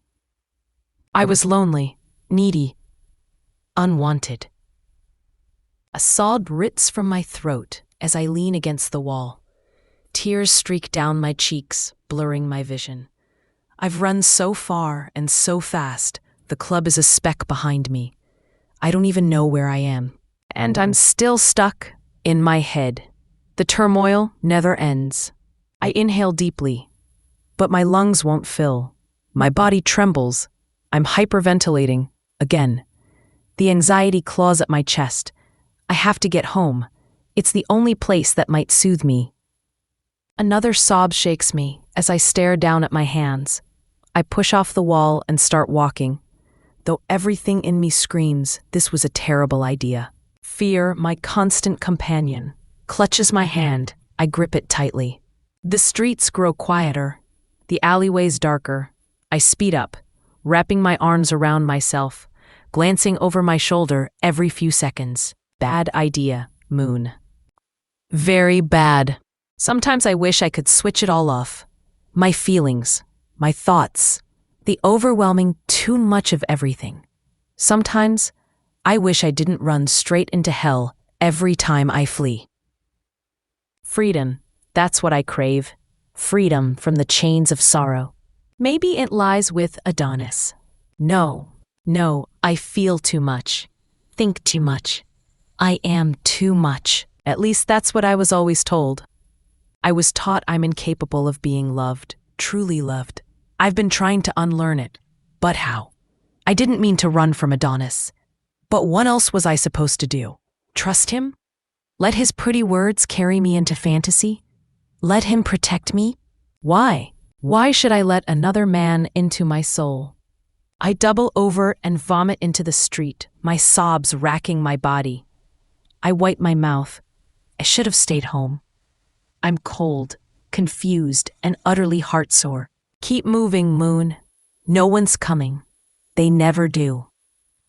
I hear voices behind me, close. My skin prickles. Fear floods me. My legs obey the scream in my mind.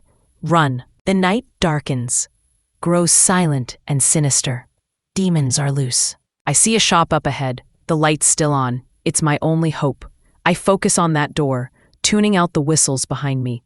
My heart slams in my chest, trying to escape its cage. I can feel something waiting for me in the next alleyway.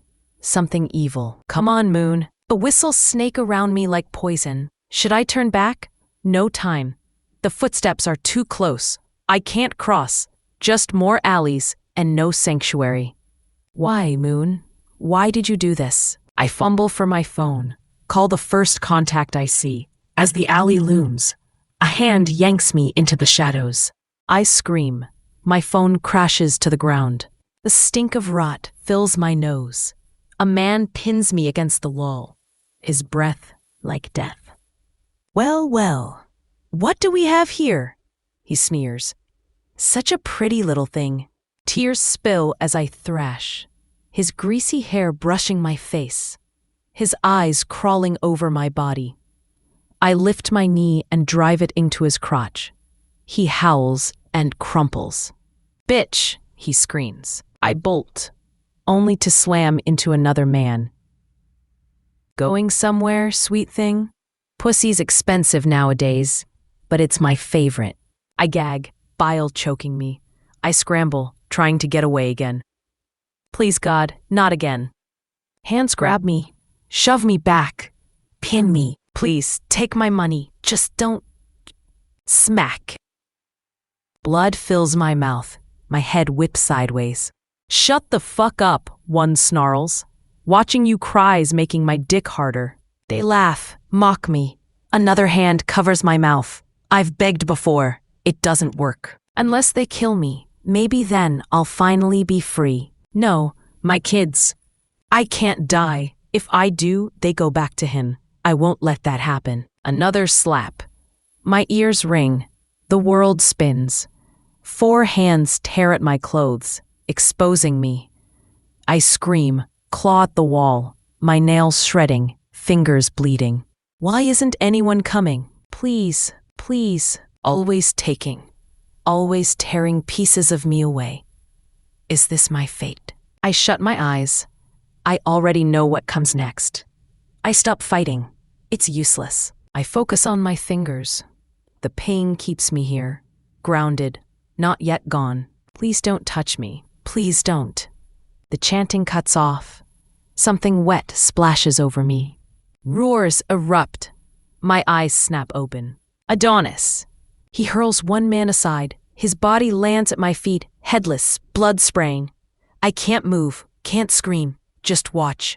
Adonis grabs the other, Ben, by his matted hair, drags him across the alley. His limp dick drags along the concrete. Ben's crying, pathetic. You don't get to scream, Adonis growls. Not after what you were about to do to what's mine. He tosses him at my feet.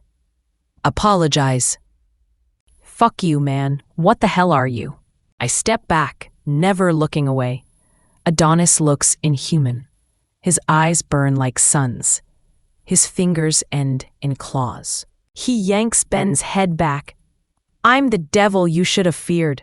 Adonis slams his fist into Ben's face. I said apologize. Ben's sobbing, his words muffled, as Adonis rips his dick off and shoves it in his mouth. I stumble backward, horrified. Stand still, Moon, Adonis commands. I freeze. His eyes soften. Pain shadows his face as he sees my arm trying to cover my chest, the blood on my fingers. He growls and digs his claws into Ben's throat. Apologize. Ben tries, but all I hear is choking. There's no forgiveness in me. He didn't see me as human, just a thing to ruin. I'm sorry, I can't assist with that request. How's that feel? He sneers. Choking on your own filth? Ben gurgles. Adonis punches him over and over, then whispers, I'll find you in hell and torture you there too. He rips Ben's head clean off. I can't even scream anymore. I'm just numb. Adonis catches me before I fall, wraps me in his arms, his jacket, his warmth. I'm so sorry, my angel. I should have come sooner. He strokes my back, not to claim, but to comfort, to erase pain with touch. I cling to him. I let go. I trust him with my broken body. He came for me. No one's ever done that before. I'm sorry, he whispers. Please forgive me. My eyes are too heavy. I can't speak. I can't fight the pull of sleep. All I can do is stare up at him as the darkness takes me. Chapter 11. Adonis. I wasn't there for her. I wasn't there when she needed me most. I wasn't there to save her in time. This is all my fault. I tracked her scent, but not fucking fast enough. I didn't get to her fast enough. I pull Moon tighter against me, making sure her body is fully covered, making sure the heat from my body seeps into her frozen skin, making sure my soul feeds hers. My eyes scan down to her fingers, and pain stabs my chest as I see her nails, broken in half, some ripped completely off. What the fuck? Why would they do that to her? I grind my teeth so hard I wouldn't care if they cracked. My eyes fill with tears. I blink once and they spill over. I don't care. I don't stop. I scan her body for more injuries, for more pain, kissing her forehead and cheeks as I walk toward the car, never taking my eyes off her face. Off the bruises. Those bruises, they should be on my skin. Not hers. Never hers. I never want my love to feel pain. Never want her to suffer like this. I exhale sharply. I need to get her to the pack house. Now. My nerves are fucking shot, and my heart's shattered. But I can't afford to fall apart. Not now. Right now, the only thing that matters is getting Moon warm. Getting her healed. I have to stay together. For her. God, I wish I'd had more time to torture those two bastards, but I had to get her out of there. I open the car door and gently place her in the passenger seat. I reach up and pull the seatbelt across her, making sure she's secure. I adjust the seat so she's lying comfortably. She curls into a ball and grabs my shirt, mumbling my name and pulling me toward her. I flinch as I carefully loosen her bleeding fingers from my shirt. I don't want her hurting her hands any more than they already are. Eventually, she lets go and settles down. I bend to hug her, kiss her head, then close her door and rush over to the driver's side. Once inside, I glance at her again as I start the car. She'll have my full attention once we're home. I switch on the heater and reach for my phone. I need Cullen to clean up the mess I left behind in that alley. He answers after the third ring. I murdered 2 humans. Sort it out. They're in the alley near Russell's. Russell's. That's the store I found her near. She must have been running toward it for safety. And tell Aaron to get ready. Moon's been hurt. He needs to tend to her. I slammed down the gas pedal. There's not much traffic, thank the goddess. But even if there were, let's be real, I wouldn't give a shit. Aaron's our pack doctor. He's the only one I'd trust with her life. What do you mean killed? Is Moon okay? I end the call. No time for questions. I pull my jacket off and cover her with it, cranking the heat up. I reach over and rub her head while I drive. My chest aching. I should never have let her leave. But Moon, she's so stubborn. I didn't want to push her away. I keep reassuring her, hoping, begging, she'll believe me. Nothing is more important to me than her trust. I'll do whatever it takes, even if it takes an eternity. As I drive past the guards, they glance into the car. I hear their whispers across the mind link, curious, surprised. They've never seen me with a female before, let alone someone like her, my baby girl. But I shut them up before the gossip spreads. Moon doesn't need to be overwhelmed when she wakes. I won't let anyone scare our Luna. I don't even know how she'll react to being here, but I couldn't take her home in this state. I couldn't take her to a human hospital either. I don't trust them. And her girls, I couldn't let them see her like this. I don't know what trauma they already carry, but I won't add to it. I should probably message her sister. Ding, ding, ding. Her phone keeps vibrating. Someone's desperately trying to reach her. I slam on the brakes and jump out, rushing around the car to her side. I gather her into my arms, making sure she's fully covered. No one gets to see her like this. Not the wolves. Not anyone. I race toward the surgery. Aaron's light is on. Thank fuck Cullen got in touch. If he hadn't, we'd be dealing with another corpse. I kick the door open, it swings wide, and Aaron runs toward me, motioning for the bed. No, I'll sit. She stays on my lap. You can assess her there. Alpha, please. I won't be able to. I growl, low and dangerous. That shuts him up. She's just been assaulted. She'll wake up terrified. Nothing here is familiar. Nothing but me. She needs to feel safe. She needs me. She shifts in my arms, tucking her face into my chest, curling into a tighter ball. I gently move her hair from her bruised cheek and take a breath, calming myself. Is this our Luna? I look at Aaron, momentarily forgetting he was even here. I adjust Moon slightly to give him easier access. Yes. But keep that to yourself. She's not ready for all that. End of discussion. She shivers, and I pull her dress up slightly, covering the bloodstains on her chest as Aaron gathers what he needs. Her hands, I whisper, holding them up, bloodied, nails shredded, fingers bruised, blue, lifeless. My voice cracks.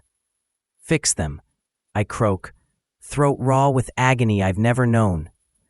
Just let her be okay. Aaron carefully takes her hand, and my wolf snarls at the contact, but I let go because I have to, because she needs help. Fuck, Aaron mutters, shaking his head. What happened? Not his business. She was attacked. That's all you need to know. He looks like he wants to ask more. Don't. Just don't. Moon stirs, groans, then her eyes fly open, and she screams, loud and piercing. The guards outside will have heard.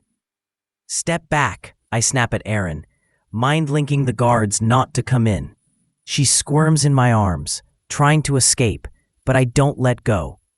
Moon, look at me. I cradle her head, guiding her gaze to mine. It's okay, baby girl. I'm here. The fear fades from her eyes, and suddenly she's clinging to me. Arms tight around my neck, legs around my waist. I hold her close, kiss her temple. Whisper, "You're safe, baby girl." "Thank you," she breathes, trembling. "Thank you for saving me." She buries her face in my neck, and I rub her back, syncing my breath with hers. "My fingers hurt," she whispers, lifting her hand, eyes filling with tears, and my soul fucking shatters. "I'm here, my love," I whisper, kissing her forehead. She tilts her head, her eyes searching mine, so soft it makes my chest ache. I smile. Gods, I haven't smiled in forever, but this feels good. She's calmer now. "Dr. Aaron's going to help you," I say gently. She looks at him and nods. "This looks bad. How did this happen, Lou?" He glances at me and I growl. He corrects. "Ah, Moon." She shifts on my lap, brushing hair from her face. "I clawed at a wall," she says evenly. "I needed to get away. Erin's eyes widen. I grind my teeth so hard my lip splits. My canines pushing through. She clawed at a wall. To escape. From those monsters. From her life. From pain I should have shielded her from. Her hand rests on my arm, and everything inside me stills. Her eyes, so big, so beautiful, meet mine, and I smile. She smiles back. My lungs forget how to breathe. She's so fucking beautiful. I trace my fingers over her bruised cheek. I'm okay, she whispers. It's just my hands. God, this should never have happened. I don't know how long it'll take to forgive myself. But I won't make it her burden. She's already been through hell. I was just the one who let her down. Once Erin finishes, I carry her to my room, ignoring the stairs. We need to be alone. She doesn't live here yet, but she will. She'll be the warmth in this place. My light. My reason. The shower runs in the background. Her scent, my body wash, lingers in the air, and my wolf purrs. She's marking herself with us. She's here. With me. But I should have been. There, the door opens, and she walks out, steam trailing behind her like a veil. She looks like a goddess, and my heart pounds. My mate, in my room, wearing my shirt, stealing my fucking breath. She has no idea what she does to me. It could get dangerous. Adonis, she snaps, stomping her foot, arms crossed, glaring at me. I smile. What's the matter, baby girl? First of all, stop looking at me like I'm the best thing you've ever seen. Too late, you are the best thing I've ever seen. She blushes. Gods, she's stunning, and turns away. I need to check on my sister, my kids. Where's my bag? Did I leave it? Where? Her voice trails off. She remembers. My heart aches all over again. I wrap my arms around her. I told your sister and Kelly you're safe. The girls are sleeping. Your bag's on that chair, I say, pointing. Want your phone? I keep my voice soft. Her hands are still healing. Erin bandaged them, but they'll take time. If she were a wolf, she'd be fine by now. But she's human, delicate, precious, and she hates meds. Great. She wriggles free from my arms and sits on the bed. Are you going to sleep here with me? Her eyes meet mine, anxious, rubbing her hands again. If they weren't hurt, she'd be twisting her fingers. Do you want me to? I crouch in front of her, tuck a strand of hair behind her ear, kiss her forehead. I want to hold her, fall asleep with her in my arms, but I'll never pressure her. Never. Her cheeks flush and she frowns. I would like that, yes. Please, but we won't do anything you don't want to do, ever. She smiles. It doesn't reach her eyes, but it's a start. I climb into bed beside her, her eyes drifting to my tattoos. She's always loved them. Maybe I'll get one for her, on my neck where she'll always see it. I pull her into my lap, and when she looks down, I lift her chin. I need her to see me. I'm sorry I wasn't there to stop them. I whisper. Sorry you got hurt. I swear, I'll never fail you again. She starts, but kisses me instead, hands sliding up my chest, around my neck, pulling me in. I kiss her back, holding her close, letting her lead. Her soft little whimpers undo me. When she finally pulls away, flushed, lips pink, eyes wet, she whispers, It's not your fault. What they did, what they were going to do, none of that's on you. You saved me. No one's ever done that before. I've always saved myself. You have no idea what that means to me. No idea how safe you make me feel. I didn't think I could feel this way. Her tears fall, and so do mine. Chapter 12. Moon. What was I doing here again? I frown as I step into Jack's house, my so-called friend. The air is thick with smoke. The same friends slouched in the same spots, clutching the same bottles, puffing on weed and cigarettes like time itself is stuck. A loop. Was I dreaming? "Hi, Moon, thank you for coming over," Jack says, his eyes slowly trailing down my bare legs, and I instantly wrap my arms across my chest, shrinking into myself. I regret the shorts. It's hot. Why else could I have worn? But still, I hate that I even have to think twice about what I put on. The smell of stale sex and sweat makes me wrinkle my nose. Why did I come back here? I should have brought my best friend, should have trusted my gut. Jack's never given me an overt reason not to trust him, but something in my spine twists with warning. I've only known him for a couple of weeks, maybe less. Want something to drink, sexy? One of his friends offers with a smirk, holding out a beer bottle. "No, thank you," I murmur, and he shrugs like he didn't just disrespect me. Jack pulls me up abruptly, hugging me tight, saying I forgot to greet him properly. I tap his back stiffly. Then he moves behind me, hugging me again. "May I please use the restroom?" I ask, and he points the way. My skin crawls. Men, always taking what they want without ever asking if they should. I slip away and rush to the bathroom, locking the door and jiggling the knob again and again to make sure it's shut. At the mirror, I stare at the girl on the other side. Dark circles, pale skin, bruises blooming like violets under my sleeves. Last night broke me. My demons clawed at my insides, and I gave in like I always do. Turned inward pain into outward cuts just to feel something real, something tangible, something I can control. It's always easier to bleed than to break silently inside. Emotional pain turns me to ash. Physical pain I can handle. I can take a crash, a wound, even a broken bone and get up. But emotional damage? That festers. That destroys. I clean myself up and step out, ready to leave. "I think I'm gonna head home," I say, but the room is empty except for Jack. "Why so soon? I thought we'd hang out, alone." His tone twists. He grabs my arm. I try to pull away, but he's strong, so strong, and I'm just a small girl. He lifts me, throws me over his shoulder like I'm nothing but an object, and carries me into another room. He locks the door behind us, pocketing the key. My heart hammers in my chest. "What the fuck are you doing? Let me out." He pins my hands behind my back and smiles. "Let's just have some fun. I know you want to." I scream no, beg, plead. He doesn't stop.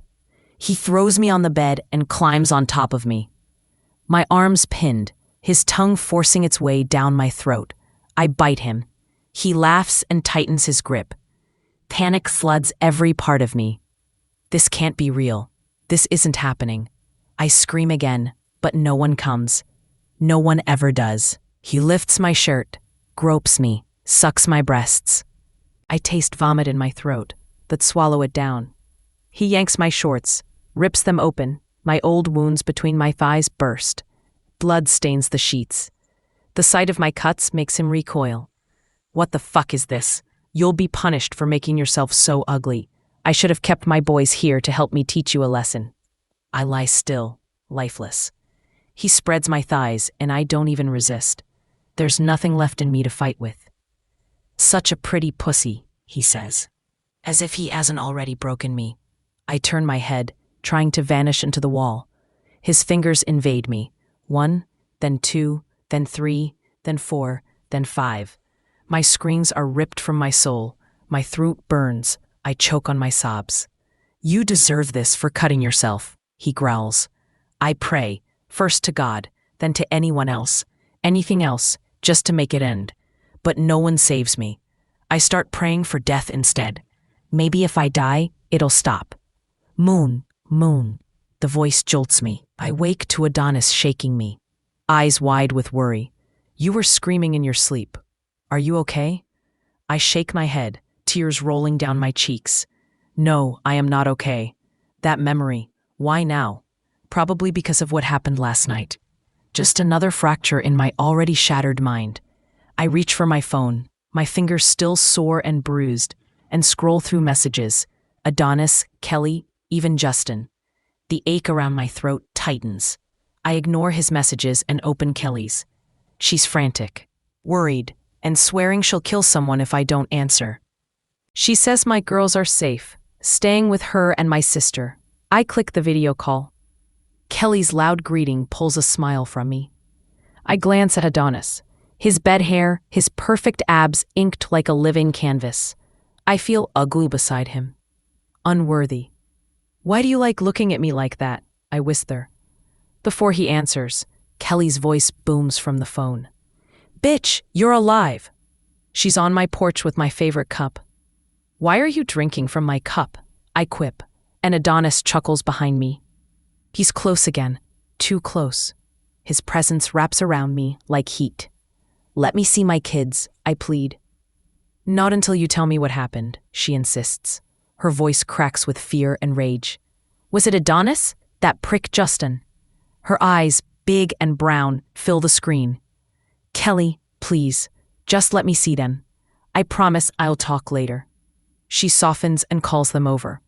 My girls, my reason to live, run into the frame, babbling about pasta and water fights. Mama, are you sad? Solar asks, eyes narrowing.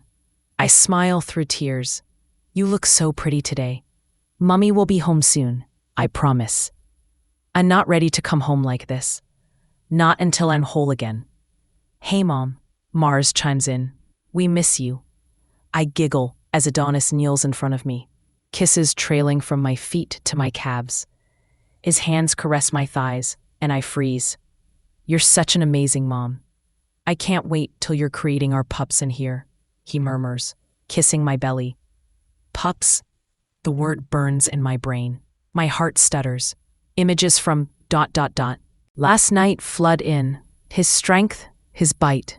Mummy, Solar says. I blink and return to the screen.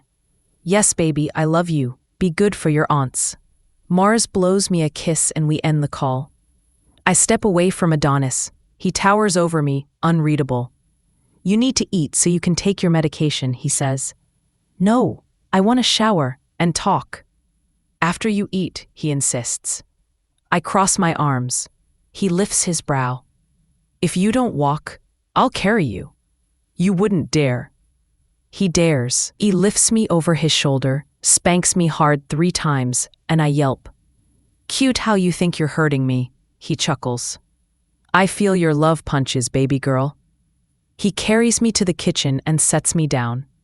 The house is massive, with luxury spilling from every corner. He moves around the kitchen like he owns the world. I eye him as he slices fruit. There were people here yesterday. Where are they? He smiles. Do you eat bacon? Why are you answering my question with a question? I snap. After you eat, he repeats. I sigh. Fine. Bacon, fruit, waffles, cream, honey, tea, juice, everything. He raises an eyebrow. Cream and bacon? He smirks. Wonder what you'll crave when your belly is full with my pups. Presumptuous, I scoff. You'll grow pups for us, he replies, voice like stone. That word again, pups. He moves like I belong to him. Are you planning to kill me? Feed me those berries then. He pauses. I'm allergic. He throws away the berries and replaces them with cantaloupe and bananas, handing me a bowl. As I bite into a melon slice, the juice dribbles down my chin. Adonis leans down and licks it. Delicious, he whispers. I freeze. He turns back to the stove. The heat in this room is unbearable.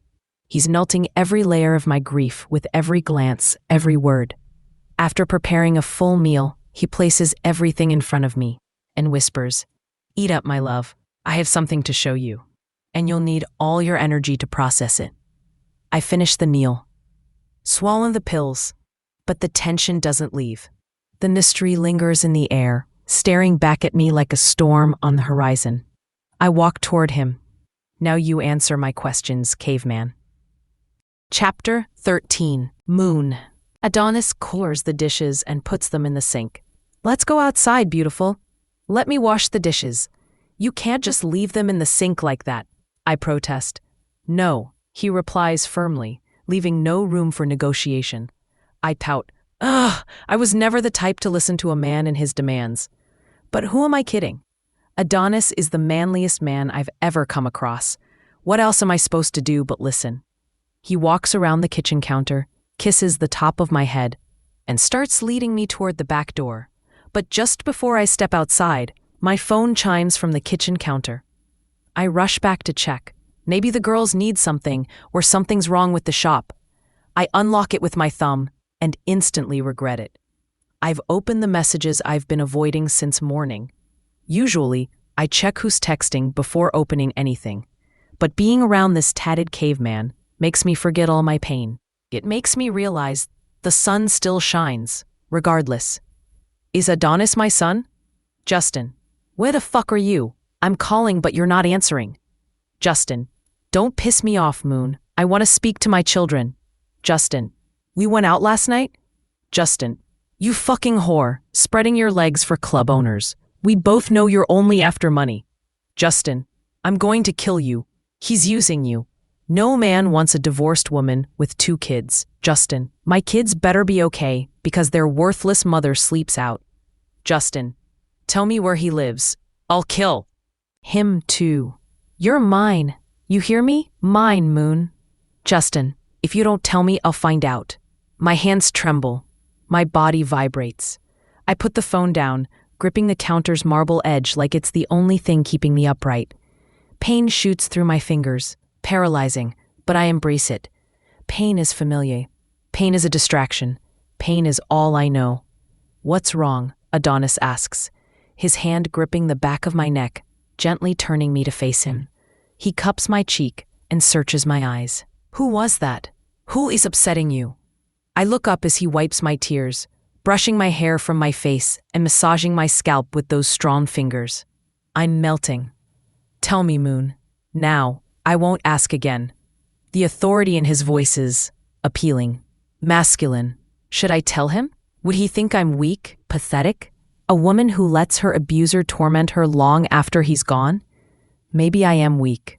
I gave that man 12 years of my life, kept forgiving him because he loved me, killed pieces of myself just to keep him calm, and in the end I lost myself completely. I struggled to survive me. I'm still resurrecting the parts I buried. He was all I knew. I had no other choice. No other choice. I stare at Adonis, my fingers twisting in anxious knots. The warmth in his gaze soothes me. He makes me feel safe, protected, wanted. He always has, ever since he first walked into my bookstore. That feeling never changed, never faded, only deepened. And the strangest thing? I've never doubted him. I'm not. Used to consistency.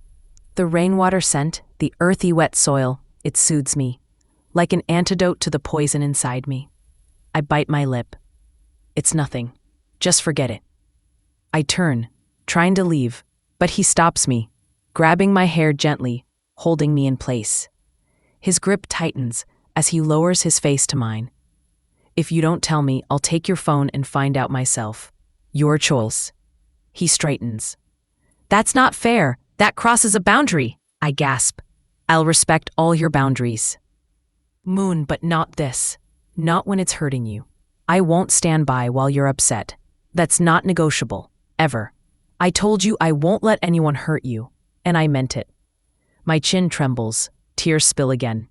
He's not letting this go, and I know he'll find out either way. Better I tell him. Maybe I can soften it. It's my ex, I whisper. He says horrible things, sometimes. I look down. He grabs my arms gently. What did he say? I lift my gaze and gasp. His honey brown eyes now glow with yellow fire. The black rings around his irises, he looks unreal, unhinged, not human. I know that for a fact. That alleyway confirmed it. I just don't know how to face it yet. He reaches for my phone, but I stop him. Fine. He pauses, reading my face, holding back, trying not to scare me with the rage I see vibrating through his clenched jaw. He told me I'm worthless, useless. I stop. Adonis growls a deep, terrifying rumble that vibrates through the house and into my chest. I'll kill him. He turns to leave, but I grab his arm. No, please, you can't. Why are you defending that asshole? He deserves pain. I won't tolerate scum degrading you. I'm an alpha, Moon. I can't allow this. He needs to know who I am. He'll regret it. I run my hands up and down his arms, trying to calm him. Though the bandages limit me. His veins bulge. His jaw flexes like he's holding back a scream. He's the father of my children, Adonis. They love him. If he dies, they'll be devastated. Please. He's not worth it. They deserve better. You know that. I do. That's why I limit their time with him. The court order's in place. They won't stay small forever. One day they'll see who he really is. I take his hands in mine. Please, I'm okay. I promise. I've protected them this far. I won't stop now. He softens. I know you're strong, baby girl, and I'm proud of you. But I'm here now, to be strong for you and the girls. There must be consequences for what he said. Usually I'd rip his spine through his throat, but I'll just torture him a little. Teach him a lesson. He'll never speak to you like that again. You're my woman. With me, you'll only feel joy and orgasms. My cheeks flame. He exhales and pinches the bridge of his nose. Please, don't be mad. Just be here with me, now. I gasp as he grins and grabs my ass, pulling me tight against his body. I place my hands on his chest. God, he's all muscle. He's so hot. A literal god. He lifts me, and I wrap my legs around his waist as he devours my neck with kisses. I tilt my head, breath hitching as his teeth graze my skin. I want him to bite me, narc me, claim me. But the moment shatters as a female voice clears her throat. Adonis doesn't stop. He keeps kissing me like no one else is here. Adonis, there's someone here, I whisper, pushing him. Go away, Alice, he grunts and nuzzles into my breasts. My face is on fire. This is mortifying. My glasses are skew. My hair's a disaster, and he won't let up. Adonis, I yell, hunching his shoulder. He growls, but finally puts me down. He leans in and whispers, Don't push me away again, Angel. Unless you want me to paint your ass that same pink shade on your cheeks.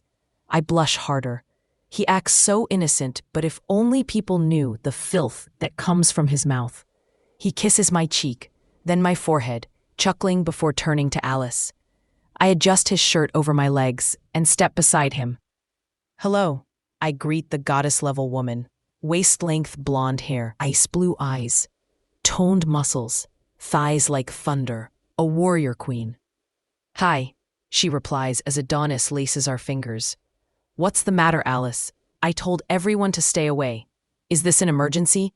It's the only excuse I'll accept for your disrespect. Alice stares at me.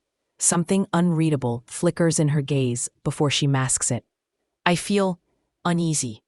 I cling to Adonis. Her energy is off. She crosses her arms, strong, perfect arms. I glance at my own. Flappy little chicken wings. Sigh. I know you said to stay away. ... Alpha, but I had to meet our Luna. Everyone's talking about the wide-eyed, big-haired beauty, she says with a smirk. Wait, what? Luna? That wasn't a compliment. And isn't Luna a Wolfpack term? Is she calling me that? Excuse me, Luna? I frown. Alice stares at Adonis. What is he to me anyway? I suddenly want to claw her eyes out, drink her blood from her skull. Whoa, what the heck, Moon? Alice, now's not the time. Leave, Adonis says. I step in front of him. Alice, my name is Moon. Please explain this Alpha and Luna talk. I turn to Adonis. His eyes soften. He tucks a curl behind my ear. Angel, this is what I wanted to talk to you about. I glance back at Alice. Do you mind if I speak with Adonis alone? My smile is fake, let's be clear. Her aura is all wrong. Something definitely happened between them. If that's true, Adonis needs to be honest. I have to know. You don't get to tell. Leave, Alice. Moon has spoken. He cuts her off. Alice scowls, scoffs, then stomps out. Door slams. I turn fully to Adonis. No one has ever stood up for me like that. We really need to talk now, Moon. I need to tell you everything before you shut me out. I nod, and he leads me outside. I squint in the sun as I step onto the grass. Did something happen between you and Alice? Please be honest. I'll answer, but first, he says, and starts taking off his shorts. Gulp. Oh boy, this just took a turn. Chapter 14.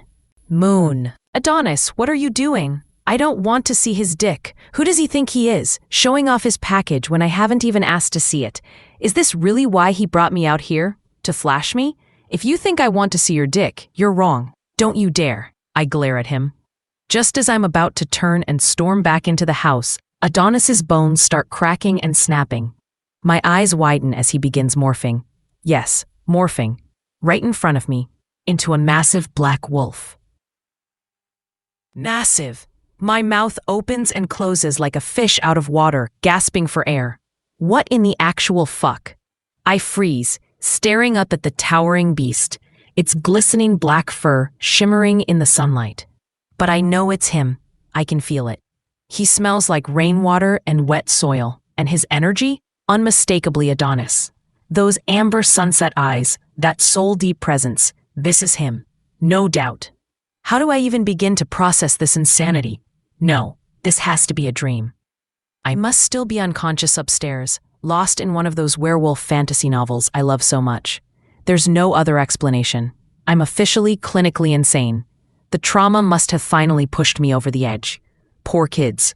The lunatic their father warned them about is now real. We have merged, crazy and me. But when the wolf bows his head and nuzzles my neck like Adonis always does, I know this isn't fiction. I feel every breath, every strand of his fur brushing my skin. How?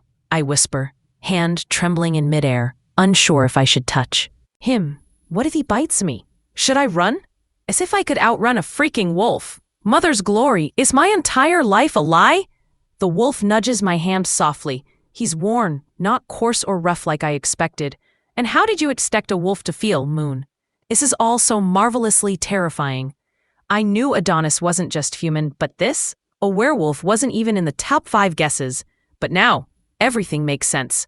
Him calling himself an alpha? Crystal clear. Alpha. Adonis is an alpha.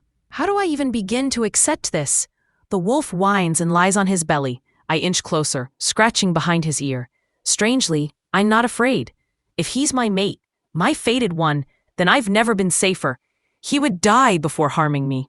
Mate. Am I really his mate? Did the moon goddess pair me with this magnificent beast? Is this the answer to all my desperate prayers? But I'm human. Will his pack accept me? I chew my bottom lip, pacing as anxiety creeps in. Will I fit into this world? Will my children be okay? Fuck. I turn away, wiping tears that blur my vision. I hear the bone-cracking shift again. He's behind me. Do you now understand I could never leave you? That you were made for me, and I for you? I turn slowly, his eyes soften. He wipes my tears gently and cups my face in his large hands. Say something, Angel. I just stare, mouth agape, eyes flicking between his lips and eyes. I can't speak. He pulls away, sadness dimming his features. And just like that, a sharp pain pierces my chest. His pain. It's mine too now. I felt this ache before, but I can't bear for him to feel it because of me. I don't want to reject him. I can't. Moon. He sighs. I'll understand if it's too much, if you don't want me. I step forward and wrap my arms around him. Are you silly? Of course I don't want to reject you. This is just a lot. I have so many questions. His embrace tightens. The pain eases. I feel safe, loved, and then I feel it. My eyes widen as I glance down and instantly regret it. I'll answer everything. Ask anything, even the silly ones. Well, first of all, what the fuck? He chuckles, brushing curls from my face and kissing my forehead. I can't stop staring. What the fuck for the dick or the werewolf thing? Both. Both, he laughs, throwing his head back. I was born a wolf, an alpha. It's not something I chose. It just is. We've existed since the beginning. Other mythical beings do too, but we stay hidden. Humans don't handle truth well. He leans down to kiss me softly. As for my dick, I'm an alpha. Everything about me is impressive, and the best part, it's all yours to wet. I slap his chest, heat crawling up my cheeks. Don't be vulgar. He grins, whispering in my ear. Soon, my impressive dick will be doing the same thing. Adonis! I punch him again. You know I can't feel that, right? I'm a big bad wolf. Eating moist cake is my favorite thing. I narrow my eyes and bite his bicep. Marking me already? No. I don't mind, though I'd prefer a butt. Neck mark to show off. Oh my God. I storm away, then turn back. Am I your mate? Of course. Why else would I be a dumbstruck fool for you? Like in the books? Exactly. I was handpicked by the moon goddess just for you. Our souls were crafted for each other. And, by the way, your favorite werewolf romance author? She's a real wolf. I'll introduce you. My jaw drops. No way. He tilts his head, eyes locked on me. You're perfect. Breathtaking. I blush. Again. Will this ever stop? What's going on in that pretty little head? Put some clothes on. I can't. My wolf is thrilled. He wants to run and shout that you accepted him. I'm barely holding him back. Wait, do I really make him that happy? Someone will see your impressive dick, I mock. He grins. Are you jealous, beautiful? I slap him. No, yes.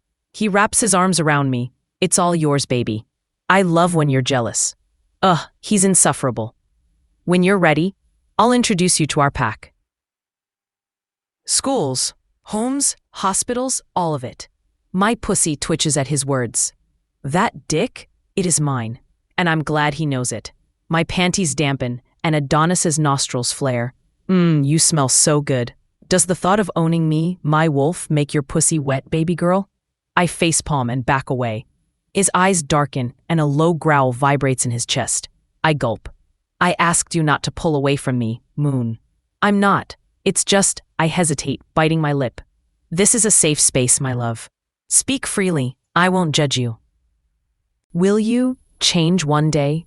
Will you leave me for someone else? Like Alice? She looks at you like she wants you. Will she warm your bed when I'm not around? Adonis lifts me with ease, holding me close. I wrap around him, burying my face in his neck, grounding myself in his scent as he carries me upstairs. Shame burns my heart. I don't want to seem insecure, but I am. I've only loved one man before, and he broke me. Love to me means destruction. Eventually, everything beautiful crumbles. Adonis kisses my forehead, rubbing my back, sitting on the bed with me on his lap. Look at me, Moon. I do, and his smile steals my breath. I'll be honest, Alice and I hooked up in the past, before I found you. It was empty. She still believes we have a chance, but I ended it. She holds no power over me. I nod slowly, biting my lip again. I won't let the past ruin this. I was married, for heaven's sake. I begged the moon goddess daily for you. Every day. The loneliness consumed me. I became unhinged, a ruthless alpha, lashing out because I couldn't find you. I built an empire just to distract myself. My heart swells. He squeezes me, like he's afraid I'll disappear. I run my fingers through his hair, calming him. Take your time, big boy. I built everything so I could give you my full attention. Only you. No other woman could arouse me. No one else can hold my gaze like you. It's physically impossible for me to cheat. I only want you. My heart beats for you. Tears blur my eyes. Vision again. He kisses them away, caressing my face. I waited for you so long, Angel. I won't mess this up. I'll prove it every day, forever. You are safe with me. I weep into his neck. I'm terrified, yes, but I'm willing to try, to give love another chance. This won't be easy, I whisper, sniffling, but I promise to try. I just need patience. That's all I need, my love. You set the pace, and I'll follow. Joy blossoms in my chest. He called me his love. I kiss him softly. And he kisses me back, fingers gently massaging my back. Seriously, though, pants? He chuckles and sets me on the bed, disappearing into the closet. He returns in gray sweats, and my eyes zero in on that print. Naughty girl, always staring at my dick. I punch him. He laughs, lies beside me, lifts me back onto his lap, and we talk for hours. Eventually, I curl against his chest, lulled to sleep by the warmth of his touch and the steady rhythm of his heartbeat. My very own big bad wolf. my soulmate. It's unreal and overwhelming, but for the first time, I'm home. I finally found the solace I've searched for my whole life. Chapter 15. Adonis. Moon had fallen asleep in my arms again after I managed to get her to eat a bowl of vegetables and take her medication, both for the healing of her wounds and the pain in her fingers. She's unbelievably stubborn. I'd take all of it from her if I could, the pain, the scars, the ache.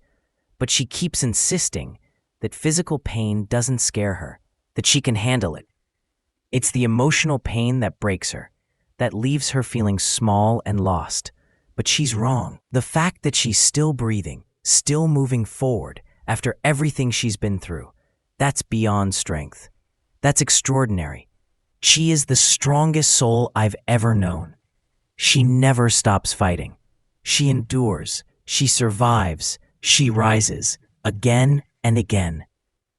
She once told me she walked around for days with a concussion. She was dizzy and in pain, but still cooked for her family, still cared for Mars, her baby. Because she had no choice. There was no one else. If not her, then who? Her ex had been screaming at her during a fight, lost in one of his jealous rages. He sped down the highway, shouting that he would kill them both, just because someone from her past had shown up at the same event. He drove straight into a fence. Her head smashed into the glass, leaving her with a concussion. Then he ran, intoxicated and cowardly, knowing the police would arrest him. She was left alone, disoriented, bleeding, and afraid, waiting for nurses in a cold hospital hallway. Alone. Always alone. The knowledge that I was alive during that time, breathing in the same world as her, and yet not there to save her, it tears something in me. I should have been there to protect her. I should have loved her the way she deserved to be loved. But I wasn't. He subjected her to things I can barely stomach. He humiliated her, degraded her. He would drink himself stupid every single day, stumble around their home in front of their daughters, and cheat on her repeatedly without shame. She told me how she got so numb to it that she began asking how the other women were doing, and he would answer, casually. He broke her down until she felt like nothing, like she had no worth, like she didn't matter. What the actual fuck? And now, when I try to care for her, I see the unease in her eyes. When I rub her back or touch her feet, she freezes, as if kindness is foreign. She doesn't know what to do with affection. She says it's strange, says she has to get used to it. She's fiercely independent, too used to being let down. She's afraid I'll throw things in her face later, that I'll use kindness as a weapon. What kind of monster made her feel like love is a trap? I know I need to respect her wish to let him live for the sake of Solar and Mars, but it's getting harder. How can I sit quietly while he still speaks to her like she's trash? She's not trash. She's divine, a goddess walking the earth. And I swear, one day I'll make that bastard kneel and beg her for forgiveness, on his knees, in the dirt, where he belongs. She told me about her childhood too, about her father, if that word even suits him. He used to beat her and her mother, let strange men touch her, let her sit on their laps while they drank and laughed, feeding her alcohol as a little girl. She was 6 when she was first violated. 6. Do you know what that does to a child? She told me how different men stole from her, took pieces of her soul she's never gotten back. She says she's okay now, that she's healed. But I know trauma doesn't just disappear. Pain like that, it clings to your skin. You don't just recover. You learn to walk with the wounds. You mold yourself around the broken parts. You build a new identity out of the pain. Learn how to be human again in a body you don't recognize. She's had to meet herself over and over again, every time some man tried to erase her. And each time, she stood alone. No one to catch her, no one to lean on. every single time. Alone, I made a vow that I would fill that pit with sand and flowers, that from her agony, something beautiful will grow. I will be that garden for her. When she opened up to me, I couldn't hold it together. I cried with her, my soul shattered under the weight of what she's carried. I felt her pain through the bond we share, and I had to get out of the room. I needed to destroy something. I found a tree in the woods and crushed my fist into it until it split and fell. I wanted blood. I wanted vengeance. I wanted heads mounted like trophies, proof that they would never touch her again. A tribute to her strength, to her survival, to her divinity. And I want Justin's to be the centerpiece. How do people continue to hurt someone who's begging them to stop? How do you keep taking from someone who's already in pieces? It took me forever to calm my wolf down. He wants revenge now. He doesn't understand her mercy. She's too good, too soft, too forgiving. I finally understand why Luna gave her to me. A fragile, human soul who deserves protection and devotion. And I am exactly the kind of monster that can guard her. She's stronger than any warrior in my pack. I know for a fact I wouldn't survive what she's endured. She once told me she tried to end her life. More than once. She carved her emotions into her skin, trying to release the pain physically because no one could see it otherwise. She begged God for something to hold on to. That's when she got pregnant with Mars. That child saved her life. If Mars hadn't come along, I would have never found my mate. I would have never known her. She's alive because of her daughters. But now I want her to live for herself too. She never stops fighting, even when she's terrified. Even when the world tries to drown her, she floats, she breathes, she holds on. She's scared the pack won't accept her because she's human, but I won't let anyone make her feel unworthy. She's everything. She's my everything. Her and our daughters. I'll protect them with every breath, and even after I'm gone, I'll make sure someone else does. I look down at her. Her hair is sprawled across the pillow, freckles soft against flushed cheeks, lips parted just enough for me to see that delicate pout. I kiss her lips, slow and reverent. Thank you, Luna, for giving her back to the world, for giving her to me. I ease her from my chest and lay her gently onto the bed. She stirs, frowning in her sleep. Then she grabs the pillow I've been resting on and curls into it, pulling it close like she's clinging to me. Maybe it's the scent. I smile. I don't want to leave her, but I need to get some work done. I had turned off my phone after everything that happened, not wanting any interruptions. I think about showering, but I don't want to lose her scent just yet. I want to carry her with me, even as I work. I slip on a clean white shirt and pull a pen and paper from the inside pocket of my suit jacket. I scribble a quick note. Come find me when you wake, my love. I'll be in my office, down the hall, to the right. I love you. I place it gently on the pillow beside her, then leave the room, glancing back one more time before closing the door quietly behind me. Once inside my office, I power on my laptop and get to work. But my mind keeps drifting back to the woman asleep in my bed. She's everything, my soul's desire, my reason. I am finally whole. Chapter 16. Moon. Hey, beautiful, he said softly. I could tell something was bothering Adonis. The disheveled hair, the glowing bright yellow eyes. I'd started to figure out what each color means. Bright yellow like now means anger. When his eyes look like sunsets, he's overwhelmed or feeling desire. And when they're hazel, well, that usually means he's okay. What's the matter? I asked. He walked over to me as I sat up in bed.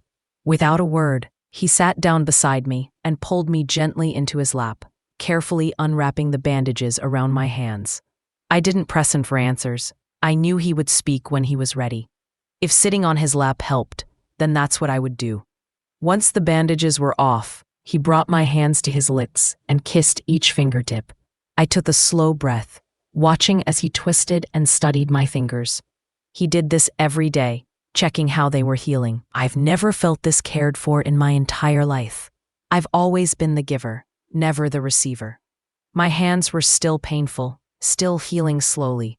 After all, I'm not a werewolf. But I wasn't bothered by the pain. What frustrated me was how useless they felt. "I'm sorry, my love," he whispered. I frowned. Why was he sorry? Was it about my hands again? Or was there something else? My instincts screamed to protect myself. I pulled my hands away, taking a deep breath. "What's wrong?" "Adonis, please answer me," he finally replied. "It is nothing of importance, my love. I've dealt with the issue," and kissed. My palms. "You do know I would do anything necessary to keep you safe and unharmed, right?" He promised he would take care of me, and I believed him. He ran his hands beneath the shirt I wore, holding me tighter, stuffing his face into the crook of my neck, gently nibbling and breathing in my scent. Adonis was more clingy than usual, which said a lot. He touched me every chance he got, hand-holding, thighs brushing, but tonight felt deeper, more desperate. He slowly removed my shirt, kissing my neck and shoulders before pulling off his own. I instinctively covered my breasts, but he shook his head. "Don't hide from me, baby. I want to feel your skin against mine." His eyes pleaded with mine. I melted, wrapped myself around him, pressing my bare chest against his, running my fingers through his soft curls as he groaned and caressed my body, my back, my stomach, my thighs, calves, and feet. I was only in underwear, the ones he bought me. He refused to buy anything else, said he loved seeing me in his shirts, and I didn't mind. It was our home now. I clung to him as he kissed my skin, inhaling deeply, again and again. "I'm here for you, always," I whispered, kissing his ear. He held me tighter, then stood and carried me to the bathroom. I didn't question him. I trusted him. Maybe tonight he would finally let go. Maybe I was ready. He kicked the bathroom door shut, turned on the water, and gently set me down. Then he dropped to his knees, kissing my breasts and belly before looking up at me. "I need you, please." My heart pounded as he slowly pulled down my underwear. Oh no, he would see my scars. He would think they were disgusting. I gasped as his tongue touched them, his fingers tracing the cruel words carved during panic attacks, the dark slashes I hated. I stood still, frozen in shame, but he didn't flinch. His touch was reverent. He kissed each scar, gently, deeply. "You're so beautiful," he whispered, meeting my eyes with those sunset irises. "I love you." Then he lifted my leg, kissed between my thighs, and I started to cry. Overwhelmed, loved, seen. "Adonis," I gasped.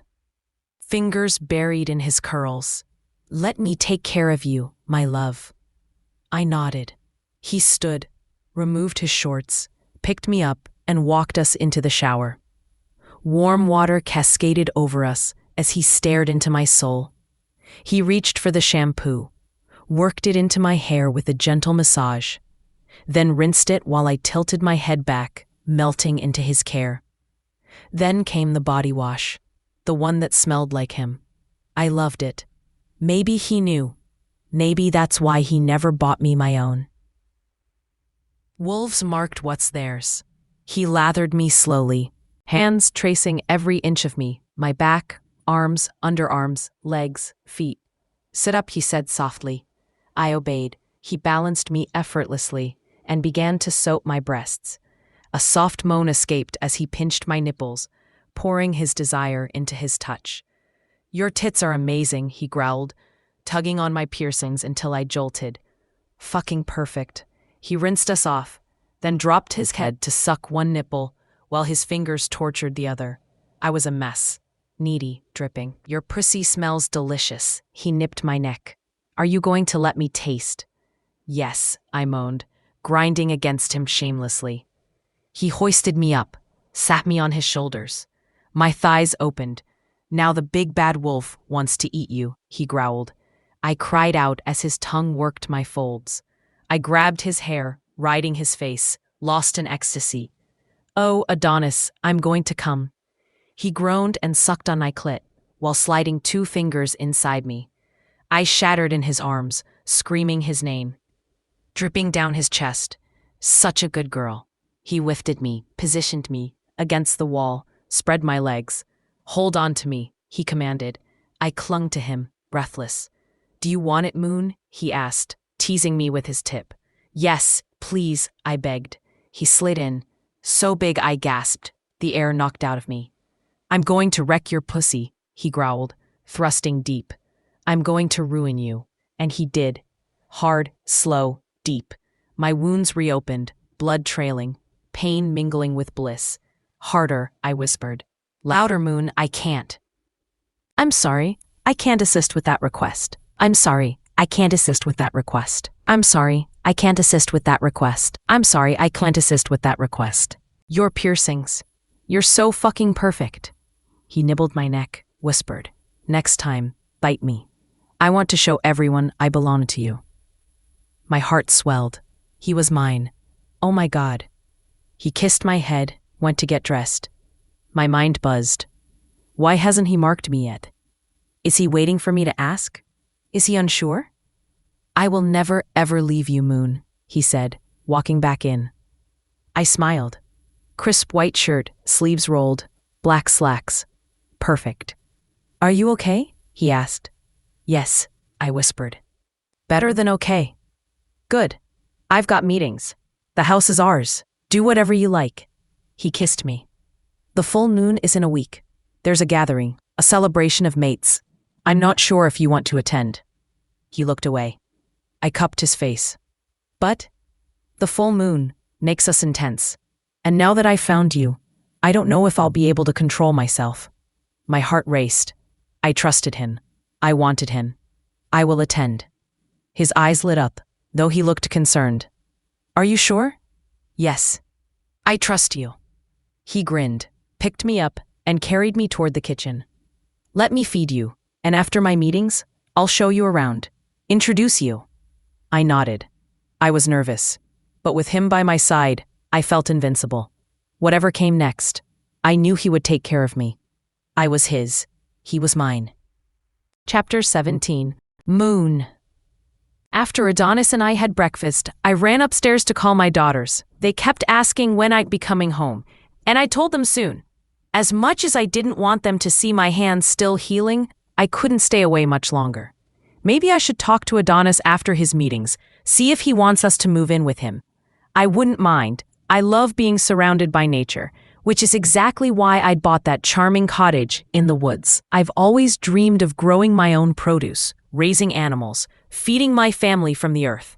And here, with Adonis, it all feels possible. He mentioned the schools nearby would be good for the girls. I just hope they'll be happy here. If not, well, that would be a problem. He said he wanted to introduce me to the pack members later today, but I don't have anything decent to wear. I can't go meet everyone in just one of his shirts. What would they think? Hovering over my phone, I wondered, should I disturb him? Sighing, I typed Adonis. I don't have anything to wear later. I can't exactly meet everyone wearing only your shirt. The message was read immediately, and my heart skipped as the typing bubble appeared. I giggled at his reply. Hey, beautiful, I miss you. I can't stop thinking about our shower this morning. My cheeks, flushed butterflies danced wildly in my stomach. Focus, I texted. But he teased, let me see your pretty face.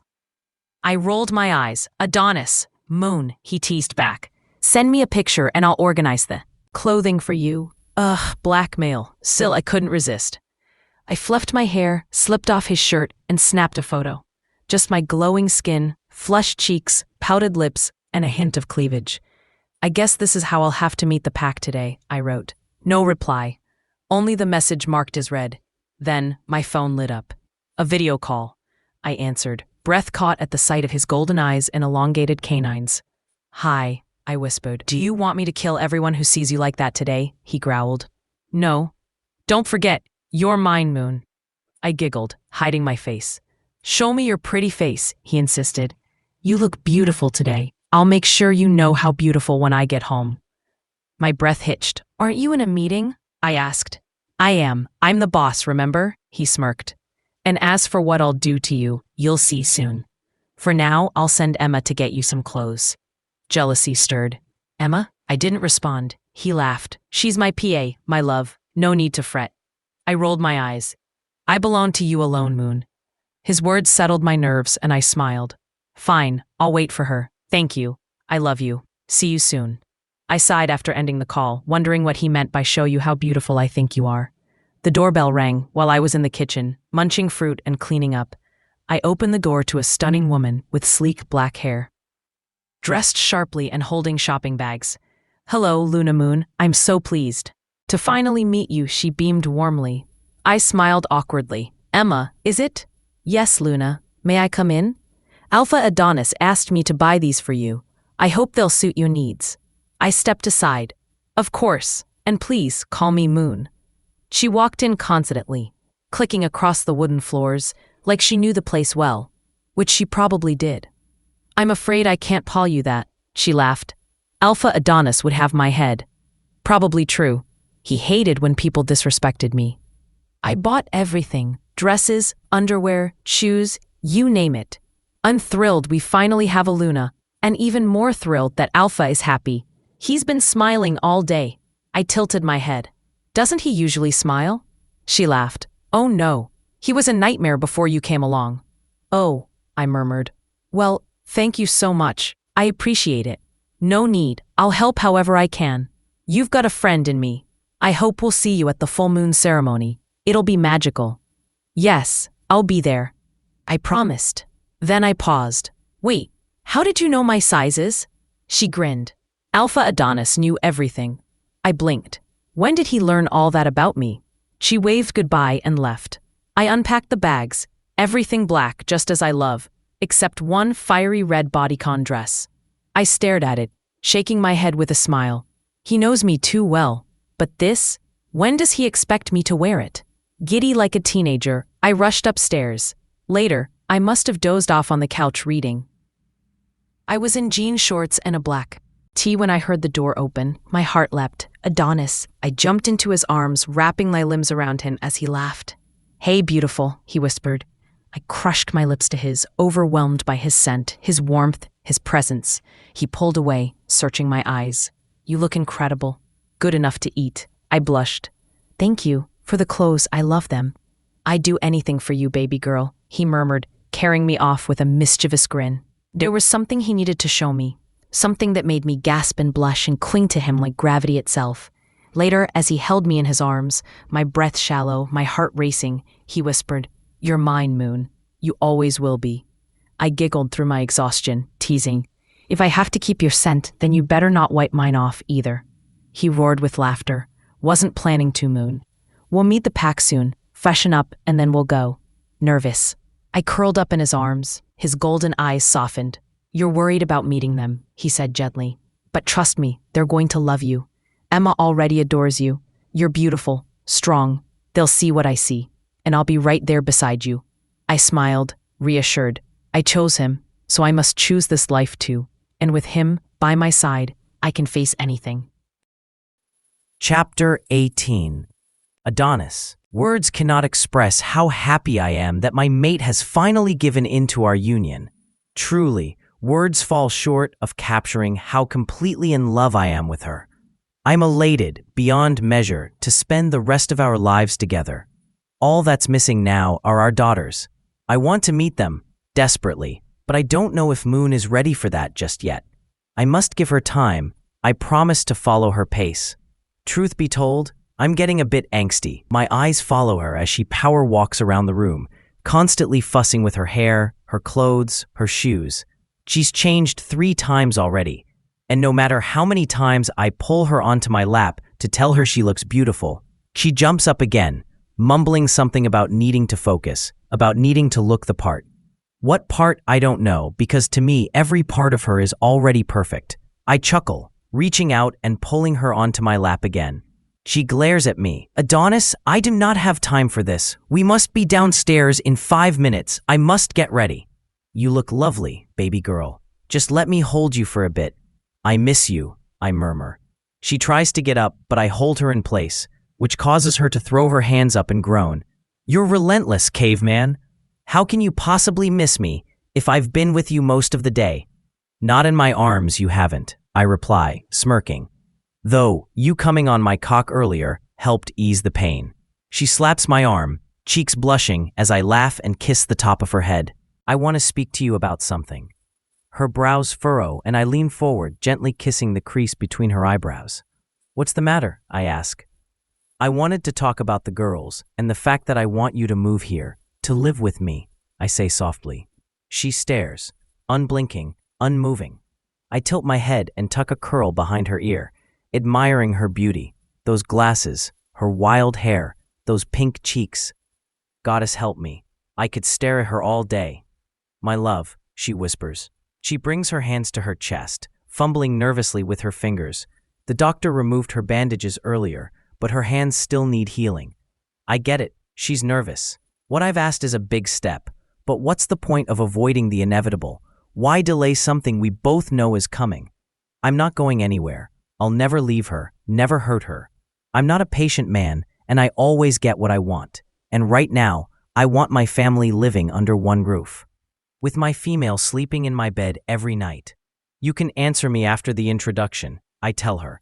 She smiles and nods, leaning in to hug me. I return the hug, fingers laced in her curls, breathing her in. Her scent overwhelms me. She smells divine, and my scent on her drives me feral. I love that she's drenched in it. Every wolf for miles will know she's mine. My eyes drift to her neck, to the spot I'll soon mark as mine.